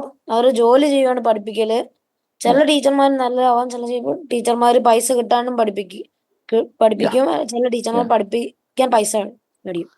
ഇപ്പം നിങ്ങൾ tuition ടീച്ചറിൻ്റെ അടുത്ത് പോകുമ്പോൾ ആരും tuition വെറുതെ എടുക്കത്തില്ലല്ലോ, നിങ്ങൾ പൈസ വാങ്ങിയാലല്ല tuition എടുക്കത്തുള്ളൂ. പക്ഷേ ചിലർ അങ്ങനെയല്ല. അപ്പോൾ അതാണ് അത്തരം മെൻറ്റേഴ്സിനെ നിങ്ങളുടെ കയ്യിൽ നിന്ന് ഒന്നും വാങ്ങാതെ നിങ്ങളുടെ നല്ല ഫ്യൂച്ചർ മാത്രം കണ്ടുകൊണ്ട് നിങ്ങൾക്ക് വേണ്ടി സമയവും എനർജിയും ഒക്കെ കളയുന്ന ആരെങ്കിലും ഒക്കെ മെൻറ്ററായിട്ടുണ്ടാവും. അവരോട് ഇന്നും ഒരു കടപ്പാട് നിങ്ങൾക്ക് ഉണ്ടാവണം. ഓക്കെ, ഇനി അടുത്ത ഒരു ഒബ്ലിഗേഷൻ എന്ന് പറയുന്നത് നിങ്ങളുടെ ലൈഫിൽ വേണ്ടത് ഏറ്റവും വലിയ കാര്യം, ഇപ്പം നിങ്ങൾ നാളെ വലുതായി നിങ്ങൾക്കൊരു ജോബ് കിട്ടും. കാര്യം നിങ്ങളൊക്കെ പഠിക്കുന്നത് എന്തിനാണ്? നാളെ ഒരു ജോബ് കിട്ടാൻ വേണ്ടിയല്ലേ. ഈ ജോബ് കിട്ടുമ്പോൾ നിങ്ങൾക്ക് ഒരു എംപ്ലോയർ ഉണ്ടാവും, നിങ്ങൾക്ക് തൊഴിൽ തരുന്ന ഒരു വ്യക്തി ഉണ്ടാവും, മനസ്സിലായില്ലേ? ആ തൊഴിൽ തരുന്ന വ്യക്തിയോട് തീർച്ചയായിട്ടും നിങ്ങൾക്കൊരു ഒബ്ലിഗേഷൻ ഉണ്ടാവണം. അത് ചിലപ്പോൾ നിങ്ങളുടെ ലൈഫിൽ കുറേ എംപ്ലോയീസ് ഉണ്ടാവും. നിങ്ങൾ ആദ്യം ഒരു ജോബിന് കയറും, അവിടെ നിന്ന് മാറി മറ്റൊരു ജോബിന് കയറും. അങ്ങനെ ഉണ്ടാകുമ്പോൾ ആ കാര്യം ജോബ് തരുന്ന ഒരു എംപ്ലോയർ ഉള്ളത് കൊണ്ട് മാത്രമാണ് ഒരു എംപ്ലോയി സൃഷ്ടിക്കപ്പെടുന്നത്. അപ്പം നിങ്ങളുടെ അച്ഛനും അമ്മയും ഒക്കെ ചിലപ്പോൾ വർക്ക് ചെയ്യുന്നുണ്ടാവും. അപ്പോൾ അവരൊക്കെ വർക്ക് ചെയ്യുമ്പോൾ അതിനൊരു അവർക്കൊരു എംപ്ലോയർ ഉണ്ട്. ആ എംപ്ലോയർ ഉള്ളത് കൊണ്ടാണ് ആ ജോബ് സ്ലോട്ട് ഉള്ളത്. അപ്പം നിങ്ങളുടെ അച്ഛനും അമ്മയ്ക്കും അവരോട് ഒരു ഒബ്ലിഗേഷൻ ഉള്ളതുപോലെ തന്നെ നിങ്ങൾക്കും ഇപ്പം നിങ്ങളിപ്പം കുട്ടികളാണ്, നിങ്ങളും മനസ്സിലാക്കണം നിങ്ങൾക്കും ഒരു തരം ഒബ്ലിഗേഷനുണ്ട് ആ എംപ്ലോയറുകൾ. കാര്യം ഇപ്പോൾ ഏരിയസിൽ നിങ്ങളുടെ അച്ഛനും അമ്മയും വർക്ക് ചെയ്യുന്നുണ്ടാവും. അവിടെ അവർ നന്നായിട്ട് പെർഫോം ചെയ്യുമ്പോഴായിരിക്കും നിങ്ങൾ വീട്ടിൽ കുറേ പ്രശ്നങ്ങളുണ്ടാകുന്നത്. നിങ്ങളുടെ അച്ഛനോട് സംസാരിക്കുന്നില്ല, അച്ഛനോട് കയർത്ത് സംസാരിക്കുന്നു, പഠിക്കുന്നില്ല, പറഞ്ഞാൽ കേൾക്കുന്നില്ല. നിങ്ങളിങ്ങനെ വീട്ടിൽ ഓരോ പ്രോബ്ലംസ് ഉണ്ടാക്കുമ്പം അതിൻ്റെ പ്രഷർ ആർക്കാണ് കിട്ടുന്നത്? നിങ്ങളുടെ പേരൻസിനല്ലേ. അപ്പം അവർ ജോബ് കഴിഞ്ഞ് വരുമ്പം കാണുന്നത് നിങ്ങൾ അച്ചടക്കമില്ലാത്ത ഒരു കുട്ടിയായിട്ട് ഇങ്ങനെ കഴിയുന്നു. അതിലൂടെ ഇപ്പം ഞങ്ങളുടെ ഓഫീസിൽ നമ്മൾ ഫേസ് ചെയ്യുന്ന ഏറ്റവും വലിയൊരു പ്രോബ്ലമാണ് പല നല്ല എംപ്ലോയീസ്, നന്നായിട്ട് പെർഫോം ചെയ്യുന്ന എംപ്ലോയീസും അവർ മെല്ലെ തൊഴിലിൽ ശ്രദ്ധിക്കാൻ പറ്റാത്ത അവസ്ഥ. അത് നമ്മളിങ്ങനെ ചോദിച്ചറിയുമ്പോഴാണ് അവരുടെ ലൈഫിൽ അവരുടെ ഏറ്റവും വലിയ പ്രഷർ വന്നുകൊണ്ടിരിക്കുന്ന കുട്ടികളിൽ നിന്നാണ്. ഒന്നാലോചിച്ചാൽ നിങ്ങളൊരു ദുശീലമുള്ള കുറേ ഫ്രണ്ട്സിൻ്റെ കൂടി ദുശീലം തുടങ്ങുകയാണ്, മനസ്സിലായില്ലേ? പല ദുശീലങ്ങളും ഉണ്ടല്ലോ. അപ്പോൾ അതിലേക്ക് പെട്ടുകഴിഞ്ഞാൽ നിങ്ങളുടെ പേരൻസിനുണ്ടാകുന്ന ദുഃഖം എത്രയാണ്, ശരിയല്ലേ? നിങ്ങളുടെ പേരൻസിൻ്റെ അടുത്ത് സംസാരിക്കാതെ നിങ്ങൾ നടന്നു കഴിഞ്ഞാൽ അവർക്കുണ്ടാകുന്ന പ്രഷർ എത്രയാണ്. അപ്പം ഇവർ പിറ്റേന്ന് രാവിലെ നിങ്ങളൊക്കെ ഉറങ്ങുമ്പോഴായിരിക്കും അതിരാവിലെ എണീറ്റ് ജോബിന് പോയി ഓഫീസിൽ വരുമ്പോൾ ഇവരുടെ മനസ്സിൽ കിടക്കുന്നത് അത്തരം കാര്യങ്ങളാണ്. അപ്പം അതുകൊണ്ട് അവർക്ക് ജോബിൽ ശ്രദ്ധിക്കാതെ വരും. ജോബിൽ ശ്രദ്ധിക്കാതെ വരുമ്പോൾ അത് എഫക്റ്റ് ചെയ്യുന്ന ആരാണ്? ആ സ്ഥാപനത്തിനെ ബാധിക്കും. ആ എംപ്ലോയറെ ബാധിക്കും. ആ സ്ഥാപനം അതൊരു വ്യക്തിയാവാം, അല്ലെങ്കിൽ ആ ഒരു കമ്പനിയാവാം, വാട്ട് എവർ ഇറ്റ് ഈസ്. അപ്പം അത് എൻഡ് ഓഫ് ദ ഡേ ഇത് ഫൈനൽ ലോസ് വരുന്നത് എംപ്ലോയർക്ക് തന്നെയാണ്. അപ്പം നിങ്ങളുടെ അച്ഛനും അമ്മയ്ക്കും കൊടുത്ത തൊഴിലിന് തിരിച്ച് അവർ കാണിക്കേണ്ടത് അവർക്ക് കാണിക്കാൻ പറ്റാതെ വരുന്നു. എന്തുകൊണ്ടാണ്? കാരണം അത് കുട്ടികളിൽ നിന്നുണ്ടാകുന്ന ചിലപ്പം പ്രഷറായിരിക്കും. അപ്പം നിങ്ങൾ ആസ് എ കുട്ടികളെന്ന നിലയിൽ ഇപ്പം നിങ്ങൾ സ്റ്റുഡൻസ് ആണ്, നിങ്ങൾക്ക് ചെയ്യാവുന്ന ഏറ്റവും വലിയ കാര്യം അത്തരം പ്രഷേഴ്സ് നിങ്ങളുടെ പേരൻസിന് കൊടുക്കാതിരുന്നാൽ നിങ്ങളുടെ പേരൻസിന് നല്ല രീതിയിൽ എംപ്ലോയറുടെ അടുത്ത് ബിഹേവ് ചെയ്യാൻ പറ്റും. അതുപോലെ നാളെ നിങ്ങൾ ഒരു എംപ്ലോയി ആയി കഴിയുമ്പോഴും നിങ്ങൾ മനസ്സിലാക്കുക, നിങ്ങളുടെ എംപ്ലോയറോട് നിങ്ങൾക്കൊരു ഒബ്ലിഗേഷൻ ഉണ്ട്. കാര്യം ഓക്കെ, നിങ്ങൾ വെറുതെ അല്ല എംപ്ലോയേഴ്സ് നിങ്ങൾക്ക് സാലറി തരുന്നതൊക്കെ, പക്ഷേ ആ എംപ്ലോയർ നിലനിന്നാൽ മാത്രമേ നാളെ ആ ജോബ് കണ്ടിന്യൂ ചെയ്യാൻ പറ്റത്തുള്ളൂ. ഓക്കെ, ആ കമ്പനിയിൽ നിന്ന് മറ്റൊരു കമ്പനിയിൽ നിങ്ങൾക്ക് പോകാൻ പറ്റും, പക്ഷേ നിങ്ങളൊരു നല്ല ക്യാരക്ടറാണെങ്കിൽ ആ വർക്ക് ചെയ്യുമ്പോൾ 100% ആത്മാർത്ഥതയോടെ വർക്ക് ചെയ്യുക, ആ സ്ഥാപനത്തിന് പേരുദോഷം ഉണ്ടാക്കാതിരിക്കുക, നഷ്ടങ്ങൾ ഉണ്ടാക്കാതിരിക്കുക. നാളെ നിങ്ങൾക്ക് ജോബ് മാറണമെങ്കിൽ പോലും ഏറ്റവും മാന്യമായ രീതിയിൽ, അവർക്ക് ഒരു ബുദ്ധിമുട്ടും ഉണ്ടാകാത്ത രീതിയിൽ നിങ്ങൾക്ക് പകരക്കാരനെ കൊണ്ടുവച്ച് ഏറ്റവും നല്ല രീതിയിൽ പുറത്തിറങ്ങിയാൽ നാളെ നിങ്ങൾക്ക് തിരിച്ചു വരണമെങ്കിൽ അവിടെ പോകാം. ആ സ്ഥാപനത്തെക്കുറിച്ച് മോശം പറഞ്ഞ് നടക്കാതിരിക്കുക, ആ സ്ഥാപനത്തിൻ്റെ കോൺഫിഡൻഷ്യലായിട്ടുള്ള കാര്യങ്ങൾ ലീക്ക് ചെയ്യാതിരിക്കുക, തൊഴിൽ ചെയ്യുമ്പം കൈക്കൂലി വാങ്ങിയിട്ട് തെറ്റുകൾ ചെയ്യാതിരിക്കുക. അങ്ങനെയുള്ള കുറേ കാര്യങ്ങൾ, കമ്മിറ്റ്മെൻറ്റ്സ് ഉണ്ട്, ഒബ്ലിഗേഷൻ ഉണ്ട്. കാര്യം അത് ചെയ്യാതിരിക്കണമെങ്കിൽ നിങ്ങളുടെ മനസ്സിൽ an obligation towards the employer ഉണ്ടാവണം. അപ്പം ഇത് നിങ്ങൾ മനസ്സിലാക്കണം. അതാണ് നമ്മുടെ അടുത്ത പോയിൻ്റ്. ഓക്കെ, അപ്പം അത് കുറച്ചുകൂടെ വളരുമ്പോഴാണ് നിങ്ങൾക്ക് അതിൻ്റെ ശരിക്കുള്ള മീനിങ് മനസ്സിലാവുക. പക്ഷേ ഇപ്പം നിങ്ങൾക്ക് ചെയ്യാവുന്നത് നിങ്ങളുടെ പേരൻസിൻ്റെ എംപ്ലോയർക്ക് ഒരു ബുദ്ധിമുട്ടുണ്ടാവാതിരിക്കാൻ, നിങ്ങളുടെ പേരൻസ് വഴി ഉണ്ടാവാതിരിക്കാൻ, അവർക്ക് പ്രഷർ കൊടുക്കാത്ത രീതിയിൽ നല്ല കുട്ടികളായിട്ട് അവർക്ക് അത് നിങ്ങൾ എപ്പോഴും ആലോചിക്കുക, ഞാൻ കാരണം എൻ്റെ അച്ഛനും അമ്മയ്ക്കും പ്രഷർ ഉണ്ടാവരുത്, അവരുടെ ജോബിനെ ബാധിക്കരുത്, ഞാൻ ഹെഡേക്ക് ഉണ്ടാക്കരുത്. ഞാൻ നിങ്ങളുടെ സ്കൂളിൽ ഒരു പ്രശ്നം ഉണ്ടാക്കുമ്പം ടീച്ചേഴ്സ് പറയും, പേരൻസിനെ വിളിച്ചുകൊണ്ട് വരുമെന്ന് പറയും. ആ പേരൻസ് പിറ്റേന്ന് ഓഫീസിൽ നിന്ന് ലീവ് എടുത്ത് വരണ്ടേ പ്രോബ്ലം സോൾവ് ചെയ്യാനായിട്ട്. അപ്പം ചിലപ്പം ലീവ് ഉണ്ടാവത്തില്ല. അപ്പോൾ അത് പെട്ടെന്ന് ലീവ് എടുക്കാനായിട്ട് വരുമ്പോൾ ഓഫീസിൽ പ്രോബ്ലംസ് ഉണ്ടാവും, ബോസിന് ഇഷ്ടപ്പെടത്തില്ല.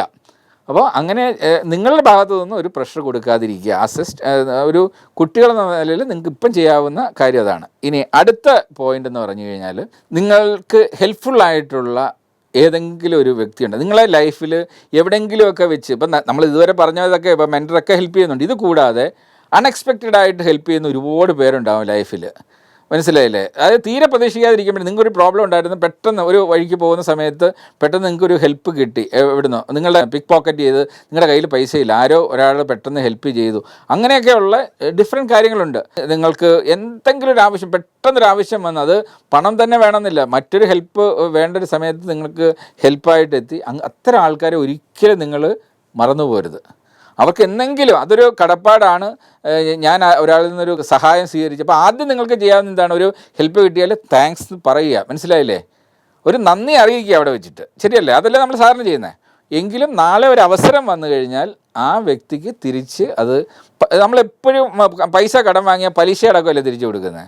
അതുപോലെ നമുക്ക് ഇങ്ങോട്ട് കിട്ടിയ സഹായം ഒരു പടിയും കൂടെ കൂടുതൽ തിരിച്ചു കൊടുക്കാൻ അവസരം വന്നാൽ നിങ്ങൾ കൊടുക്കുക. ഇല്ലെങ്കിലും ഒരു നല്ല വാക്കെങ്കിലും കൊണ്ട് നിങ്ങൾ അത് തിരിച്ച് ഒരു നല്ല ചിരിയെങ്കിലും മതി. ഇപ്പം നിങ്ങൾ വീഴാൻ പോയപ്പോൾ ഒരാൾ ഇങ്ങനെ ഹെൽപ്പ് ചെയ്യാനായിട്ട് വന്ന്, പക്ഷേ കൈ പിടിച്ചില്ല, പക്ഷേ അല്ലാതെ തന്നെ, പക്ഷേ നിങ്ങൾക്ക് വേണ്ടി ഒരു ശ്രമം നടത്തിയപ്പോൾ തന്നെ ജസ്റ്റ് ഒരു സ്മൈല് കൊടുത്താൽ തന്നെ അതൊരു വലിയ സന്തോഷമല്ലേ. അപ്പം ഇതിനൊന്നും ടാക്സ് ഒന്നുമില്ല. നല്ലൊരു ചിരി കൊടുക്കാനോ ഒരു താങ്ക്സ് പറയാനോ ഇതിന് അല്ലെ ഒരു ഷേക്ക് ഹാൻഡ് കൊടുക്കാനോ ഒന്നും ഒരു കുഴപ്പമില്ല. മനസ്സിലായില്ലേ? അപ്പോൾ ഇത്തരം നല്ല നല്ല കാര്യങ്ങൾ, അപ്പോൾ നിങ്ങൾ ചെക്ക് ലിസ്റ്റ് അതിനകത്ത് ഉണ്ടാക്കുക, ഏതൊക്കെ കാര്യങ്ങൾ ചെയ്യാൻ പറ്റുന്നുള്ള ചെക്ക് ലിസ്റ്റ് ഉണ്ടാക്കിയാൽ നിങ്ങൾ അതിനനുസരിച്ച് പ്രവർത്തിച്ച് തുടങ്ങുമ്പോൾ നിങ്ങളുടെ ക്യാരക്ടർ മെല്ലെ മെല്ലെ മെല്ലെ. കാര്യം ഒരു ചെക്ക് ലിസ്റ്റ് ഉണ്ടാക്കുമ്പോഴാണ് ഒക്കെ 10 കാര്യങ്ങൾ, ഇതിൻ്റെ കീഴിൽ 10 കാര്യങ്ങൾ നിങ്ങൾ എഴുതി കഴിഞ്ഞാൽ നിങ്ങൾ ഓരോന്ന് ചെയ്ത് കഴിയുമ്പോൾ ഇങ്ങനെ ടിക്ക് ചെയ്ത്, ഓക്കെ ഞാൻ ഇത് ചെയ്തു സ്ഥിരമായി ചെയ്തെന്ന് പറയുമ്പോഴത്തേക്ക് നിങ്ങളുടെ ക്യാരക്ടർ ഓരോ ടിക്ക് മാർക്ക് കഴിയുമ്പോഴും നിങ്ങളുടെ ക്യാരക്ടർ നന്നായി വരികയാണ്. മനസ്സിലായില്ലേ? ഇനി അടുത്ത നിങ്ങളുടെ ഒബ്ലിഗേഷൻ എന്ന് പറഞ്ഞാൽ, ഇതുവരെ നിങ്ങൾക്ക് അതൊന്നും നിങ്ങളിപ്പോൾ മനസ്സിൽ വരുന്ന കാര്യമല്ല. ഇത് ഇത്തിരിയും കൂടെ അടുത്ത ഹൈ ലെവലിലുള്ളൊരു കാര്യമാണ്. ഒന്ന്, നിങ്ങളുടെ ശരീരത്തോട് നിങ്ങൾ കടപ്പെട്ടിരിക്കുന്നു. നിങ്ങൾ എന്തുകൊണ്ടാണ് ജീവിച്ചിരിക്കുന്നത്? നിങ്ങളുടെ ഉള്ളിലൊരു സോളുണ്ട്. മനസ്സിലായില്ലേ? ആ സോൾ എവിടെയാണ്? നിങ്ങൾക്ക് ശരീരം ഉണ്ടെങ്കിലല്ല അത് അവിടെ എക്സിസ്റ്റ് ചെയ്യത്തുള്ളൂ.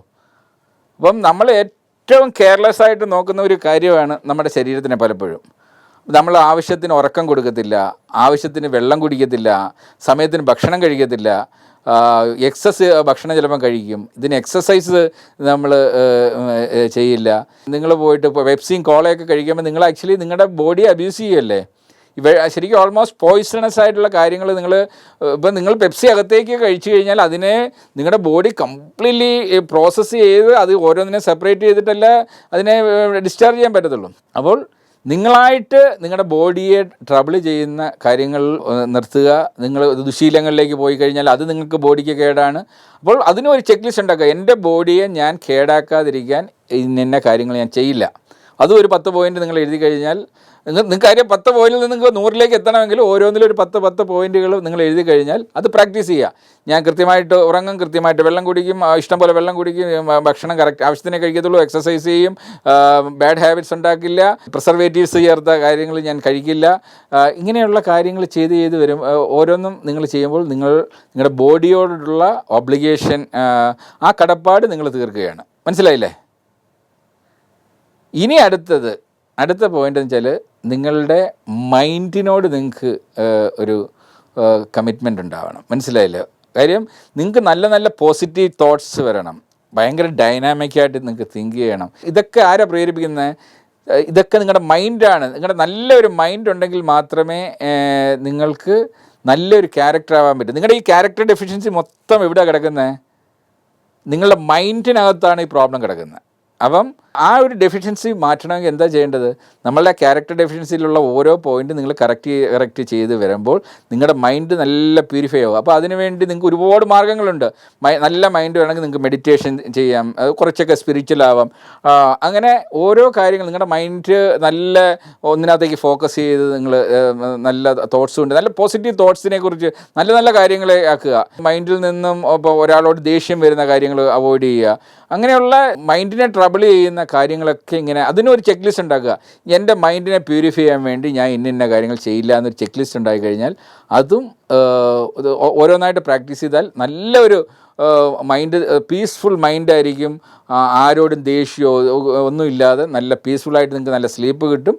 അപ്പം അതും അതിനെക്കുറിച്ചും നിങ്ങൾ ഒരു ചെക്ക് ലിസ്റ്റ് ഉണ്ടാക്കുക, ചെയ്യുക. ഇനി അടുത്ത ഒബ്ലിഗേഷൻ എന്ന് പറഞ്ഞാൽ ഇപ്പം നിങ്ങളുടെ എല്ലാം പാസ്പോർട്ട് ഏതാണ്? എല്ലാവരുടെയും നിങ്ങളുടെയൊക്കെ പാസ്പോർട്ട് എന്താ? Indian passport. നിങ്ങൾക്ക് എന്താ അമേരിക്കൻ പാസ്പോർട്ട് കിട്ടാത്തത്?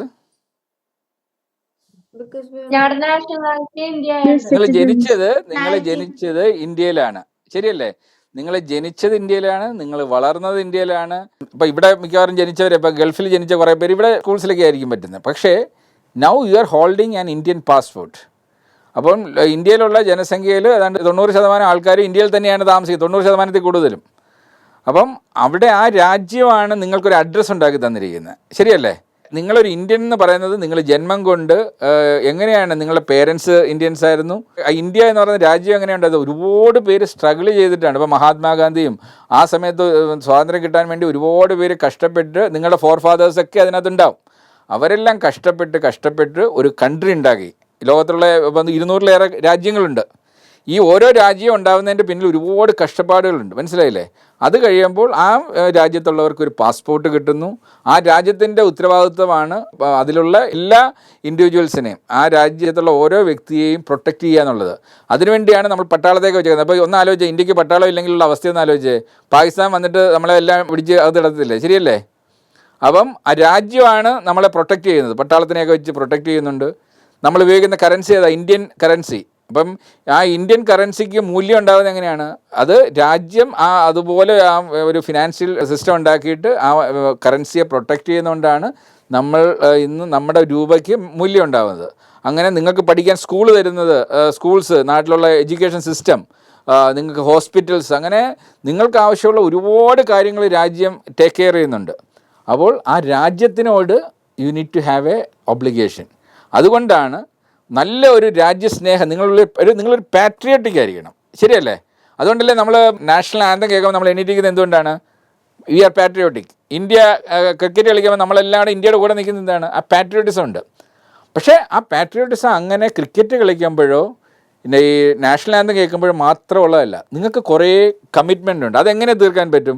അപ്പോൾ രാജ്യത്തിനോട് വെറുതെ സ്നേഹം മാത്രം വിളമ്പി കൊടുക്കാൻ പറ്റില്ല. അപ്പം നമ്മളത് എക്സ്പ്രസ് ചെയ്യേണ്ടതിന് കുറേ കാര്യങ്ങളുണ്ട്. ഒന്ന്, നിങ്ങൾ ലോ അബൈഡിങ് സിറ്റിസൺ ആയിരിക്കും. നിങ്ങൾ നിയമം ലംഘിച്ച്, ഓരോ രാജ്യത്തിനും അതിൻ്റേതായ നിയമങ്ങളുണ്ട്. UAE നിയമമല്ല ഇന്ത്യയിലുള്ള നിയമങ്ങൾ. അപ്പം നിങ്ങൾ ഏത് നിങ്ങളുടെ ജന്മനാട്ടിൽ ചെല്ലുമ്പോൾ അവിടുത്തെ നിയമങ്ങൾ അനുസരിച്ച് ജീവിച്ചാൽ നിങ്ങൾക്ക് ജയിലിലും പോകണ്ട, ഫൈനും കൊടുക്കേണ്ട, ഒന്നും കൊടുക്കേണ്ട. അപ്പം നല്ലൊരു സിറ്റിസണായിട്ട് മാറണം. ഞാൻ നിയമലംഘനം നടത്തില്ല, നിയമം എന്താണെന്ന് ഞാൻ അറിയും, അതനുസരിച്ചിട്ട് ഞാൻ ജീവിക്കും എന്ന് ആദ്യം തീരുമാനിക്കും. അങ്ങനെ വരുമ്പോഴാണ് നിങ്ങൾ ട്രാഫിക് വയലേഷൻസ് നടത്തത്തില്ല, ക്രിമിനൽ കുറ്റങ്ങൾ ചെയ്യത്തില്ല.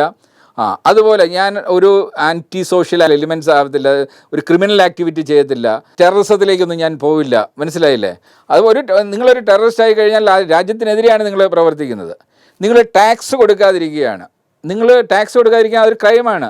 നിങ്ങൾ രാജ്യം അങ്ങനെ ഓടുന്നത്, നിങ്ങൾ കൊടുക്കുന്ന ടാക്സ് വെച്ചാണ് കൊടുക്കുന്നത്. നിങ്ങൾ ടാക്സ് കൊടുക്കാതിരുന്നാൽ അതൊരു തെറ്റല്ലേ? അപ്പോൾ നിങ്ങൾ ടാക്സ് കൊടുക്കണം. അതുപോലെ രാജ്യത്തിന് വേണ്ടി ഇപ്പം രാജ്യത്തിൻ്റെ എക്കണോമിയെ തകർക്കുന്ന കുറേ കാര്യങ്ങൾക്ക് നിങ്ങൾക്ക് അവോയ്ഡ് ചെയ്യാൻ പറ്റും. ഒരു രാജ്യത്തിൻ്റെ എക്കണോമിയെ ഡിപ്പെൻഡ് ചെയ്യുന്ന അവരുടെ ഫോറിൻ റിസർവ് വെച്ചിട്ടാണ്. നമ്മുടെ ഫോറിൻ കറൻസി നഷ്ടപ്പെടുമ്പോഴാണ് എക്കണോമി തകരുന്നത്.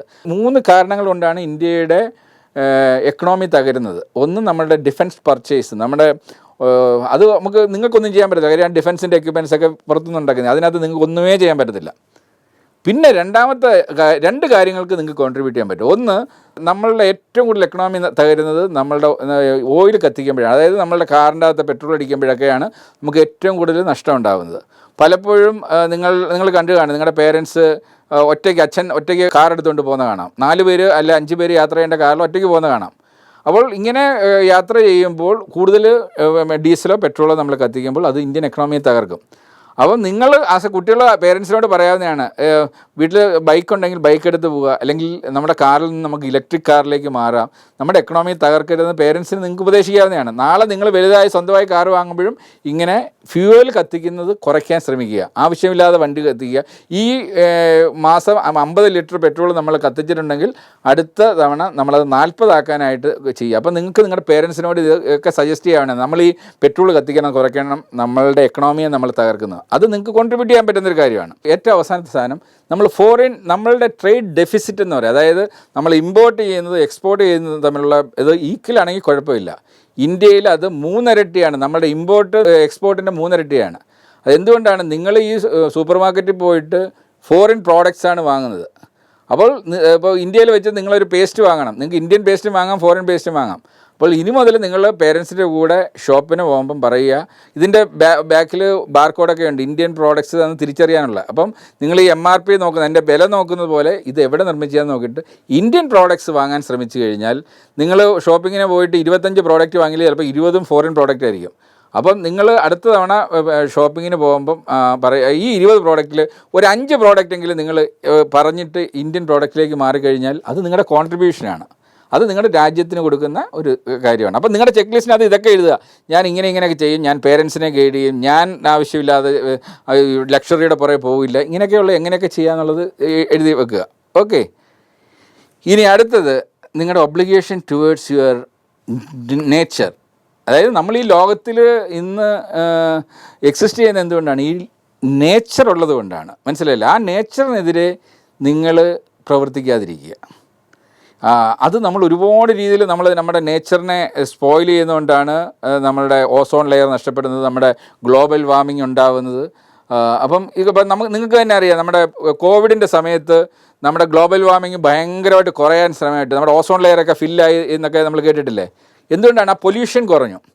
അപ്പം ഇതുപോലെ നമ്മുടെ ഗ്രീൻ ഒരു അറ്റ്മോസ്ഫിയറിനെ ഇല്ലാതാക്കാൻ നമ്മളെല്ലാം കോൺട്രിബ്യൂട്ട് ചെയ്യുന്നുണ്ട്. നിങ്ങൾ ചിലപ്പം പ്ലാസ്റ്റിക് എടുത്ത് വലിച്ചെറിഞ്ഞിട്ടുണ്ടാകുന്നത് ഒരു രീതിയിൽ നിങ്ങൾ പ്രകൃതിയെ നശിപ്പിക്കുന്നതാണ്. നിങ്ങൾ ഒരു ആവശ്യമില്ലാതെ ഒരു കാര്യം കത്തിച്ച് അറ്റ്മോസ്ഫിയർ പൊല്യൂഷൻ നിങ്ങൾക്ക് ക്രിയേറ്റ് ചെയ്യാം. വെള്ളം നിങ്ങൾക്ക് പൊല്യൂട്ട് ചെയ്യാൻ പറ്റും. നിങ്ങൾ മണ്ണിനകത്ത് പെസ്റ്റിസൈഡ് ഉപയോഗിച്ചിട്ട് മണ്ണിനെ മോശമാക്കാൻ പറ്റും. അങ്ങനെ നമ്മൾ ഈ പ്രകൃതിയെ നശിപ്പിക്കുന്ന ഒരുപാട് കാര്യങ്ങളുണ്ട്. അപ്പം അതിനെക്കുറിച്ച് നിങ്ങൾ ഗൂഗിൾ ചെയ്ത് കഴിഞ്ഞാൽ കിട്ടും, എങ്ങനെ ഐ ക്യാൻ സേവ് ഒരു ഗ്രീൻ കൺസെപ്റ്റിലേക്ക് എനിക്ക് എന്തൊക്കെ കോൺട്രിബ്യൂട്ട് ചെയ്യാം എന്നുള്ളത് നിങ്ങൾ ആക്കി കഴിഞ്ഞാൽ അതിനൊരു ചെക്ക് ലിസ്റ്റ് ഉണ്ടാക്കാൻ പറ്റും.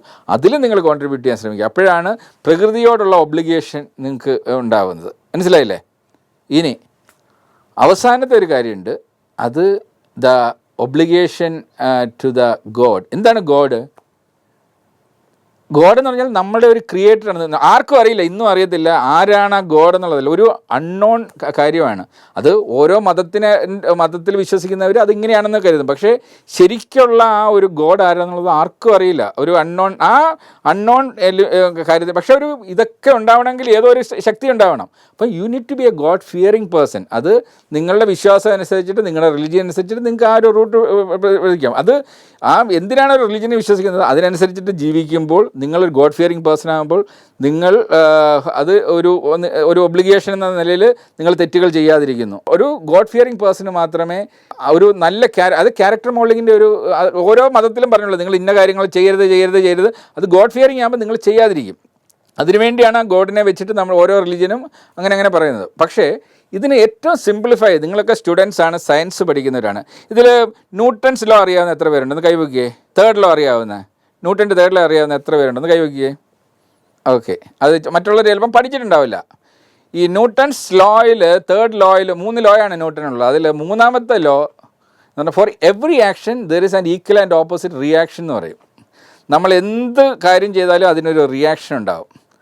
അതുപോലെയാണ് കർമ്മ എന്ന് പറയുന്ന കാര്യം. അതായത് നമ്മളൊരു തെറ്റ്, നമ്മൾ എന്ത് നല്ലത് ചെയ്ത് കഴിഞ്ഞാൽ അതുപോലൊരു കാര്യം നമുക്ക് തിരിച്ച് വരാം, ഒരു തെറ്റ് ചെയ്താൽ അതുപോലൊരു കാര്യം. അതൊരു ബാലൻസിങ് സിസ്റ്റമാണ്. അപ്പം ഈ ഗോഡ് ഫിയറിങ് ആവുന്ന സമയത്ത് മാത്രമേ നമുക്ക് മനസ്സിലാക്കൂ, ഞാനൊരു തെറ്റ് ചെയ്ത് കഴിഞ്ഞാൽ എനിക്ക് അതിനുള്ള ശിക്ഷ കിട്ടും, അത് ഗോഡ് തന്നെ എനിക്ക് തരും എന്നുള്ളൊരു ഫീൽ. ഒരു ഗോഡ് ഫിയർ നിങ്ങളുടെ ഉള്ളിൽ എപ്പോഴും ഉള്ളത് നല്ലതാണ്. ചിലർ ഇപ്പം ഗോഡിലൊന്നും വിശ്വസിക്കാത്ത ആൾക്കാരുണ്ടാവും, എത്തിസ്റ്റുകളായ ആൾക്കാരുണ്ടാവും, പക്ഷേ അവർക്കും കർമ്മ എന്ന് പറയുന്നൊരു കാര്യത്തിൽ അവർക്ക് എപ്പോഴും വിശ്വസിക്കാൻ പറ്റും. മനസ്സിലായില്ലേ? There is no God but I believe in karma, I do right things only so that I don't need to fear. ആ രീതിയിൽ ആ ഒരു ഗോഡിനോട്, ഞാൻ ഈ ഭൂമിയിലുണ്ടായത് അല്ലെങ്കിൽ ഈ ലോകം ഉണ്ടായത് എവിടെയോ ഇരിക്കുന്ന ഒരു അൺനോൺ ഗോഡ് ഉള്ളത് കൊണ്ടാണ്. ആ ഗോഡിനോട് നമുക്കൊരു കമ്മിറ്റ്മെൻ്റ് ഉണ്ട്. അപ്പം ഗോഡ് ആഗ്രഹിക്കുന്നതിന് എഗൻസ്റ്റായിട്ട് നമ്മൾ ചെയ്യരുത്. അത് ഗോഡ് എന്താണ് ആഗ്രഹിക്കുന്നത്, അത് നല്ല നല്ല കാര്യങ്ങൾ ചെയ്യാൻ വേണ്ടിയാണ് നമ്മളെ വിട്ടിരിക്കുന്നത്. അപ്പം നമ്മളുടെ ഭാഗത്തു നിന്ന് തെറ്റുണ്ടാവരുത് എന്നുള്ളൊരു ഫീൽ വരണം എന്നുണ്ടെങ്കിൽ ഒരു ഗോഡ് ഫിയർ നിങ്ങളുടെ ഉള്ളിലുണ്ടാവണം. ഇത്രയാണ് നമ്മൾ ഇതിനകത്തൊരു 10 എണ്ണമായിട്ട് ഈ 51ാമത്തെ പോയിൻറ്റിൻ്റെ കീഴിൽ. അപ്പോഴേ നിങ്ങൾ താങ്ക്ഫുൾ ആവത്തുള്ളൂ. അപ്പം ഇത് കറക്റ്റ് ചെയ്ത് വരുമ്പോൾ നിങ്ങളുടെ ക്യാരക്ടർ ഇതുകൊണ്ട് മോശമാവില്ലല്ലോ. ഞാൻ ഈ പറഞ്ഞ ഇത്രയും കാര്യങ്ങൾ നിങ്ങൾ ചെയ്യുമ്പോൾ ഒരിക്കലും ഇത്രയും ഫോളോ ചെയ്യുന്നൊരു വ്യക്തിക്ക് ഒരിക്കലും ഒരു മോശം ക്യാരക്ടർ ആവാൻ പറ്റത്തില്ല. കാര്യം നിങ്ങളെ കാണുമ്പോൾ തന്നെ എല്ലാവരും പറയും ഹീസ് ഒരു നല്ല താങ്ക്ഫുൾ പേഴ്സണാണ്, നിങ്ങളെക്കുറിച്ച് നല്ലതേ പറയത്തുള്ളൂ. അപ്പം ഇതുവരെ ഇത് ചെയ്യാത്ത കാര്യങ്ങൾ, അപ്പോൾ ആദ്യം നമുക്കതിന് വേണ്ട എന്താണ്, ഒരു ചെക്ക് ലിസ്റ്റാണ്. അപ്പോൾ ഈ ചെക്ക് ലിസ്റ്റ് നമ്മൾ എങ്ങനെ ഉണ്ടാക്കാൻ പറ്റുന്നത്? ചെക്ക് ലിസ്റ്റ് ഉണ്ടാക്കാൻ ഒരുപാട് മാർഗ്ഗങ്ങളുണ്ട്. ഇപ്പം ഇത് കഴിഞ്ഞാൽ ഇന്നത്തെ ക്ലാസ് കഴിയുമ്പം ഞാൻ ഇതിൻ്റെ വീഡിയോ തരും, അതിനോട് വേണം അതിൻ്റെ സ്ക്രിപ്റ്റ് തരാം. ഇപ്പോൾ സ്ക്രിപ്റ്റ് നമ്മളിപ്പോൾ ചാറ്റ് GPT കൊടുത്തു കഴിഞ്ഞാൽ, ഓക്കെ ഈ സ്ക്രിപ്റ്റ് കൊടുത്തു കഴിഞ്ഞാൽ ഒരു 100 പോയിൻറ്റ്സ് എന്ന് പറഞ്ഞു കഴിഞ്ഞാൽ ചാറ്റ് GPT അന്നേരം തന്നെ തരും. പക്ഷെ അതുകൊണ്ട് നിങ്ങളത് പഠിക്കുന്നില്ല. അപ്പം നിങ്ങൾ ചെയ്യേണ്ടത് ഇതിനകത്ത് ചാറ്റ് GPTക്ക് അപ്പുറം പോകണം. നിങ്ങൾ തന്നെ ഇത് വായിച്ച് മനസ്സിലാക്കിയിട്ട് ഈ ചെക്ക് ലിസ്റ്റ് നിങ്ങളുടേതായ രീതിയിൽ ഉണ്ടാക്കാൻ ശ്രമിക്കുക. എന്തൊക്കെ എനിക്ക് ചെയ്യാൻ പറ്റും, അതിനകത്ത് ക്രിയേറ്റീവ് കാര്യങ്ങൾ വരുന്നത്.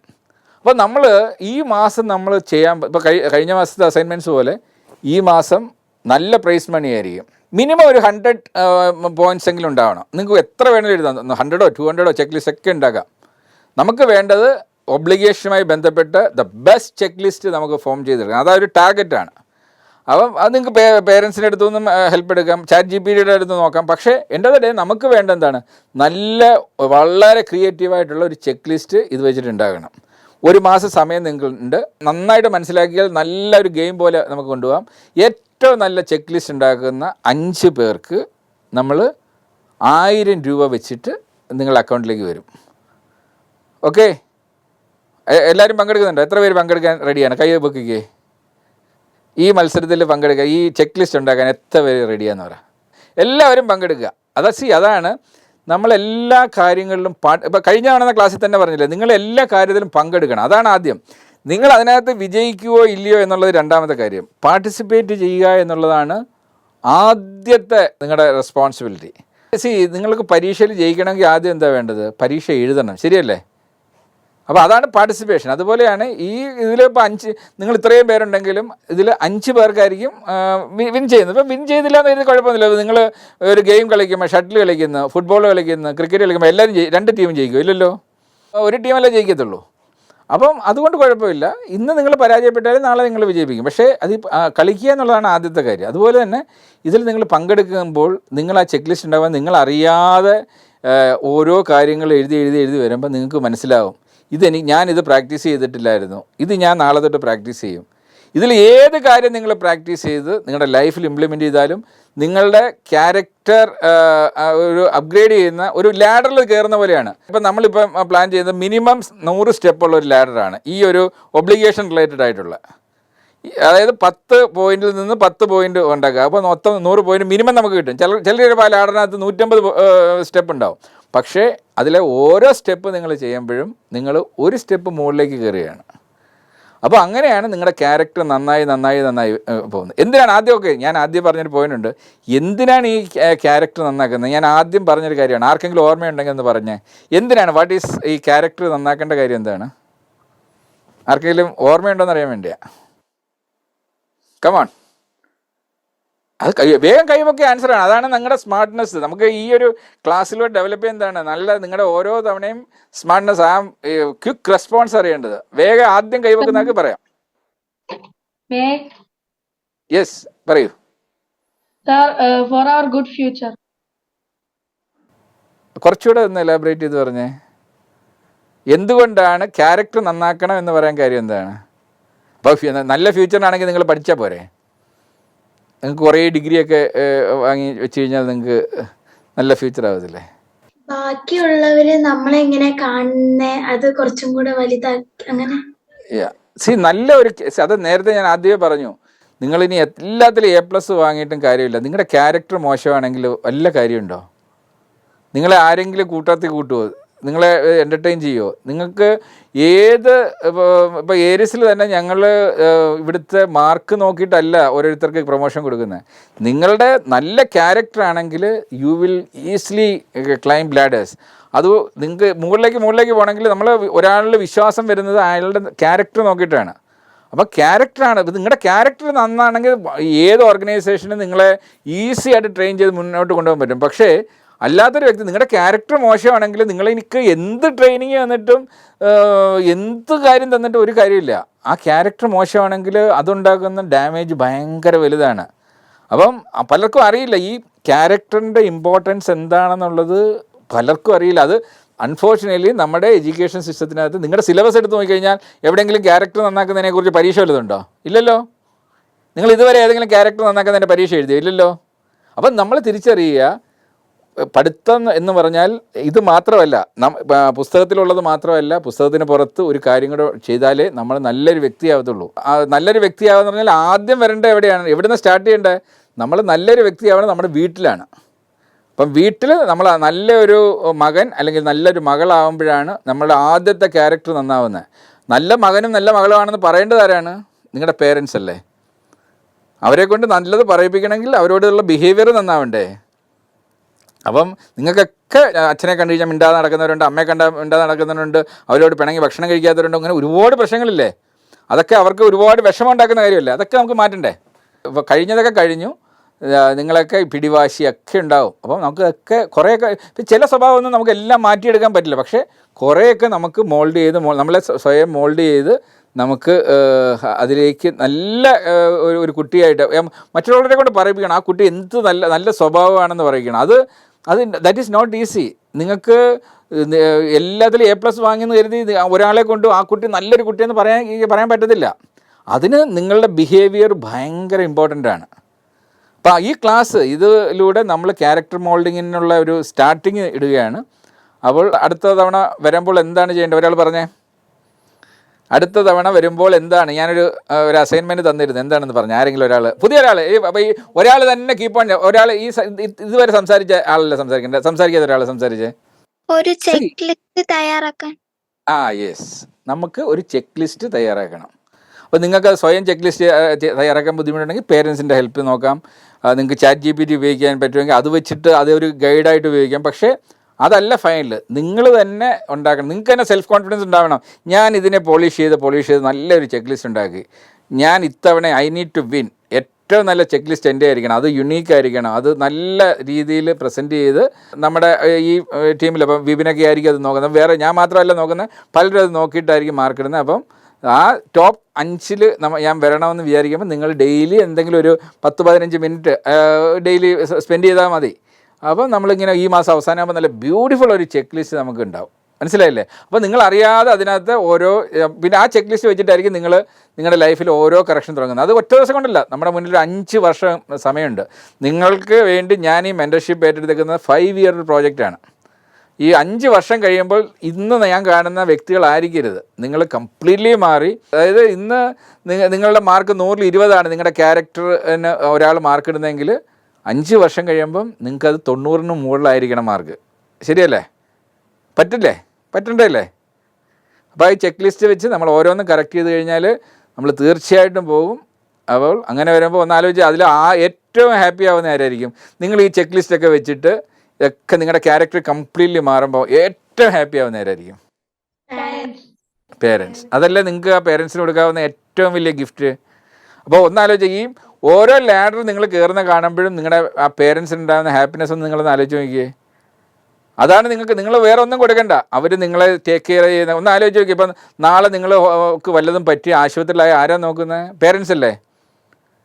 നിങ്ങൾക്ക് നിങ്ങളുടെ ഒരു ഓർഗൻ മാറ്റി വെക്കണമെങ്കിൽ ഈ ലോകത്തിൽ ആദ്യം വരുന്ന ആരാണ്? നിങ്ങളുടെ പേരൻസാണ്. അവർ വന്ന് പറയും എൻ്റെ ഓർഗൻ എടുത്തോളാൻ പറയും.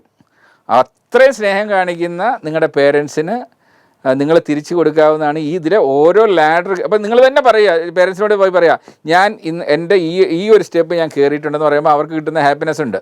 അപ്പോൾ ഇന്ന് ഈ ക്ലാസ് കഴിയുമ്പോൾ നിങ്ങൾ പേരൻസിനോട് പറയുക, ഇന്നത്തെ ക്ലാസ് ഇതായിരുന്നു, ഞാൻ ഒരു ചെക്ക് ലിസ്റ്റ് ഉണ്ടാക്കുകയാണ്, എൻ്റെ ക്യാരക്ടർ നന്നാക്കാൻ പോവുകയാണ്, ഞാനിത് ഓരോ ലാഡർ കയറുമ്പോൾ എന്നോട് പറയുക ഞാൻ അങ്ങനെ കയറിയോ എന്നുള്ള കാര്യം നിങ്ങൾക്കറിയില്ല. നിങ്ങൾ കയറിയെന്ന് കരുതിയാലും അത് കയറി എന്ന് തോന്നേണ്ടത് നിങ്ങളുടെ പേരൻസിനാണ് ആദ്യത്തെ ഒരു ഇൻഫർമേഷൻ കിട്ടുന്നല്ലേ, നിങ്ങളുടെ ആ സ്വഭാവം മാറിയെന്നുള്ളത്. അപ്പം പേരൻസിനോട് ചോദിക്കുക ഞാൻ അത് ശരിയാണോ? അപ്പോൾ അവർ കറക്റ്റ് ചെയ്ത് കഴിഞ്ഞാൽ അത് കറക്റ്റ് ചെയ്ത് അങ്ങനെ ഓരോ ലാഡർ കയറുമ്പോഴും അവരിൽ നിന്ന് അവരത് പറയാം, ഞാൻ 10 ലാഡർ കയറുമ്പോൾ എന്നെ ഒരു സിനിമയ്ക്ക് കൊണ്ടുപോകണമെന്ന് വേണമെങ്കിൽ നിങ്ങൾക്ക് പറയാം. അല്ലെങ്കിൽ ഒരു ലാഡർ കയറുമ്പോൾ എനിക്ക് ഇന്നത് ഒരു ഗിഫ്റ്റ് തരണം എന്ന് പറഞ്ഞാൽ അവർ ഭയങ്കര ഹാപ്പിയാണ് അവർക്ക്. കാര്യം അവരുടെ എല്ലാം ലൈഫിലെ ഏറ്റവും വലിയ വറിയാണ് നിങ്ങളുടെ ക്യാരക്ടർ ഡെഫിഷ്യൻസി. ആ ഡെഫിഷ്യൻസി മാറ്റാൻ നിങ്ങൾ തന്നെ വിചാരിക്കണം. വേറെ എനിക്ക് നിങ്ങൾക്ക് പറഞ്ഞു തരാനേ പറ്റത്തുള്ളൂ, എനിക്ക് നിങ്ങളുടെ സ്വഭാവം മാറ്റാൻ പറ്റില്ല. അത് നിങ്ങൾ സ്വയം തിരുത്തേണ്ട കാര്യങ്ങളാണ് ഇതൊക്കെ. അപ്പോൾ നമ്മൾ ആ ക്യാരക്ടർ ഡെഫിഷ്യൻസിയിലെ 100 എണ്ണം എടുത്ത് നമ്മൾ സെപ്പറേറ്റ് ചെയ്യും. ഇന്ന് നമ്മൾ എടുത്തേക്കുന്നത് അതിനകത്ത് നമ്പർ 51 ആണ് എടുത്തേക്കുന്നത്. ഇതുപോലെ നമുക്ക് 100 എണ്ണം കറക്റ്റ് ചെയ്യാനുണ്ട്. അപ്പോൾ നല്ലൊരു പണിയുണ്ട് കേട്ടോ, എല്ലാവരും കൂടത്തില്ലേ? ഇതുകൊണ്ട് ഹൂ ഈസ് ദ ബെനിഫിഷ്യറി? ഇങ്ങനെ ചെയ്യുമ്പം who is the beneficiary? One and only beneficiary നിങ്ങളാണ്. ബാക്കി എല്ലാവർക്കും ഇപ്പം നിങ്ങൾ നന്നാവുമ്പം അതുകൊണ്ട് ഹാപ്പിനെസ്സാണ് മറ്റുള്ളത്. പേരൻസിന് ഹാപ്പി ആവും. എനിക്ക് നിങ്ങൾ നന്നായി കഴിഞ്ഞാൽ എനിക്ക് ഭയങ്കര ഹാപ്പിയാണ്. കാര്യം ഞാൻ നിങ്ങളുടെ മെൻറ്ററാണ്.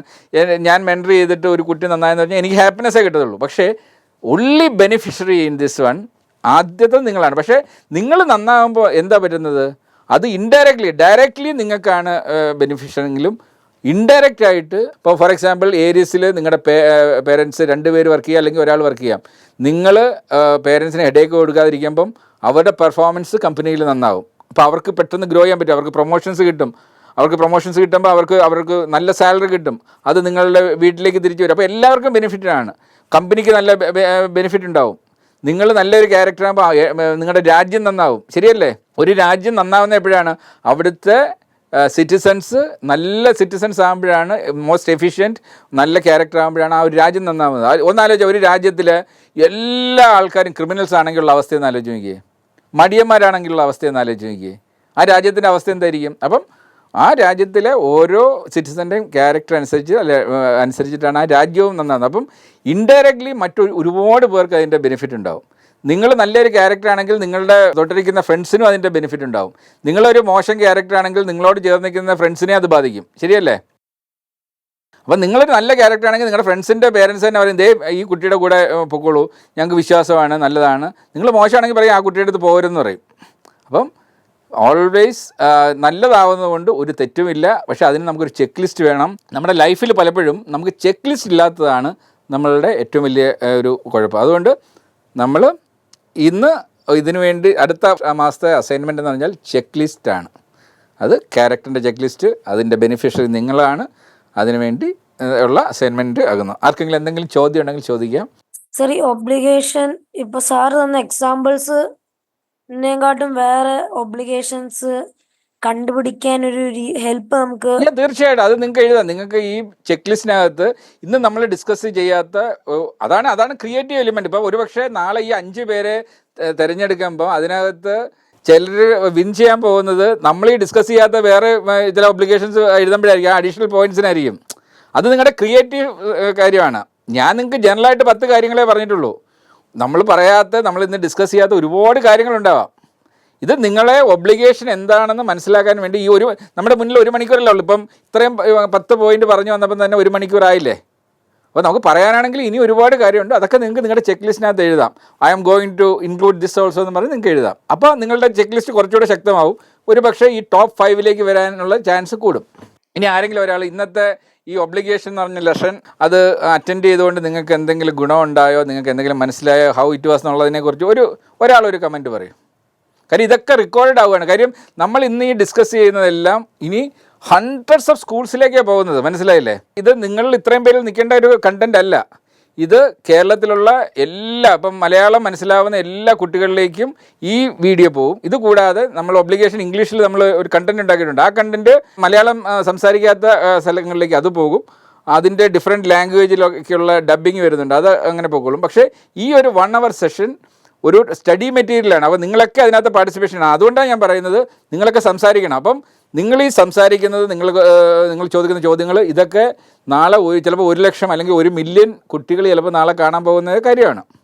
അതുകൊണ്ടാണ് വളരെ സ്മാർട്ടായിട്ട് സംസാരിക്കണമെന്ന് പറയുന്നത്. കാര്യം നിങ്ങൾ സംസാരിച്ചാൽ മാത്രമേ നിങ്ങളുടെ ആ പോർഷൻ കട്ട് ചെയ്ത് നമുക്ക് ബിഗ് സ്ക്രീനിൽ കാണിക്കാൻ പറ്റത്തുള്ളൂ. അപ്പോൾ ഒരാൾക്ക് സംസാരിക്കാം. സോ ദാറ്റ് നമ്മുടെ ഈ കണ്ടൻറ്റിനകത്ത് ആൾ സ്റ്റാർ ആവും. കാര്യം ആ സംസാരിക്കുന്നതാണ് ഈ മലയാളികൾ മൊത്തം ഇനി കാണാൻ പോകുന്നത്.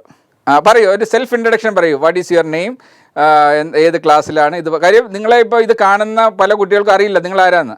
അപ്പോൾ you give A self introduction and say what is your comment about the class. Sir, ഞാൻ ഫൗസാൻ PM. ഞാൻ ഹാബിറ്റാറ്റിൽ പഠിക്കുന്ന അജ്മാനിലുള്ള. ഞാനിപ്പോൾ 8ാം ക്ലാസ്സിലായി.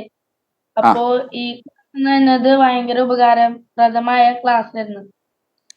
എങ്ങനെ ഒരു മനുഷ്യന്റെ ലൈഫ് ചേഞ്ച് ചെയ്യാന്ന് എന്നുള്ള ഒരു തുടക്കം ഈ ക്ലാസ് വെച്ചിട്ടാണ് തുടങ്ങിയത്.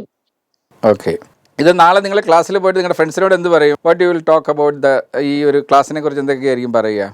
I will talk like how to change their behaviors. Okay, അപ്പോൾ നമ്മളുടെ ക്ലാസ് കഴിയുകയാണ്. 1 hour സെഷൻ കഴിഞ്ഞു. നമ്മൾ അടുത്ത മാസം വീണ്ടും ഒത്തുചേരും. അപ്പോൾ നിങ്ങൾ വരേണ്ടത്, അതിനു മുമ്പ് തീർക്കേണ്ട അസൈൻമെൻറ്റ് 1 ഇതാണ്, ഈ ചെക്ക് ലിസ്റ്റ് ഉണ്ടാക്കേണ്ടത്. പിന്നെ കഴിഞ്ഞ തവണ കൈപൊക്കാത്ത ആൾക്കാരൊക്കെ വിട്ടുപോയ കാര്യങ്ങൾ ഈ ഒരു മാസം ചെയ്യാൻ ശ്രമിക്കുക. കാര്യം നമുക്ക് നല്ല കുട്ടികളാവണ്ടേ. ഈ മെൻറ്റർ ഇത്രയും സമയം എടുത്ത് ചെയ്യുമ്പോൾ ഹോംവർക്ക് ചെയ്യാതെ ക്ലാസ്സിൽ വരുന്ന കുട്ടികളുടെ കണക്കല്ലേ നമ്മൾ പറഞ്ഞ കാര്യങ്ങൾ ചെയ്യാതെ വരുന്നത്. അപ്പോൾ ആ ക്യാരക്ടർ ഡെഫിഷ്യൻസി, 100 ക്യാരക്ടർ ഡെഫിഷ്യൻസിയുടെ ഒരു സെൽഫ് വാല്യുവേഷൻ നടത്തുക. കാര്യം എങ്കിൽ മാത്രമേ നമുക്ക് ഇപ്പോൾ ഈ 100 എണ്ണത്തിൽ 1 മാത്രമേ നമ്മളിപ്പോൾ എടുത്തേക്കുന്നത്. അപ്പോൾ നിങ്ങളൊരു സെൽഫ് അനാലിസിസ് നടത്തി പേരൻസിനെ കൊണ്ടൊക്കെ ചെയ്യിച്ച്, ഇതിന് അധികം സമയമൊന്നും വേണ്ട, 1 മണിക്കൂർ മതി. മനസ്സിലായില്ലേ?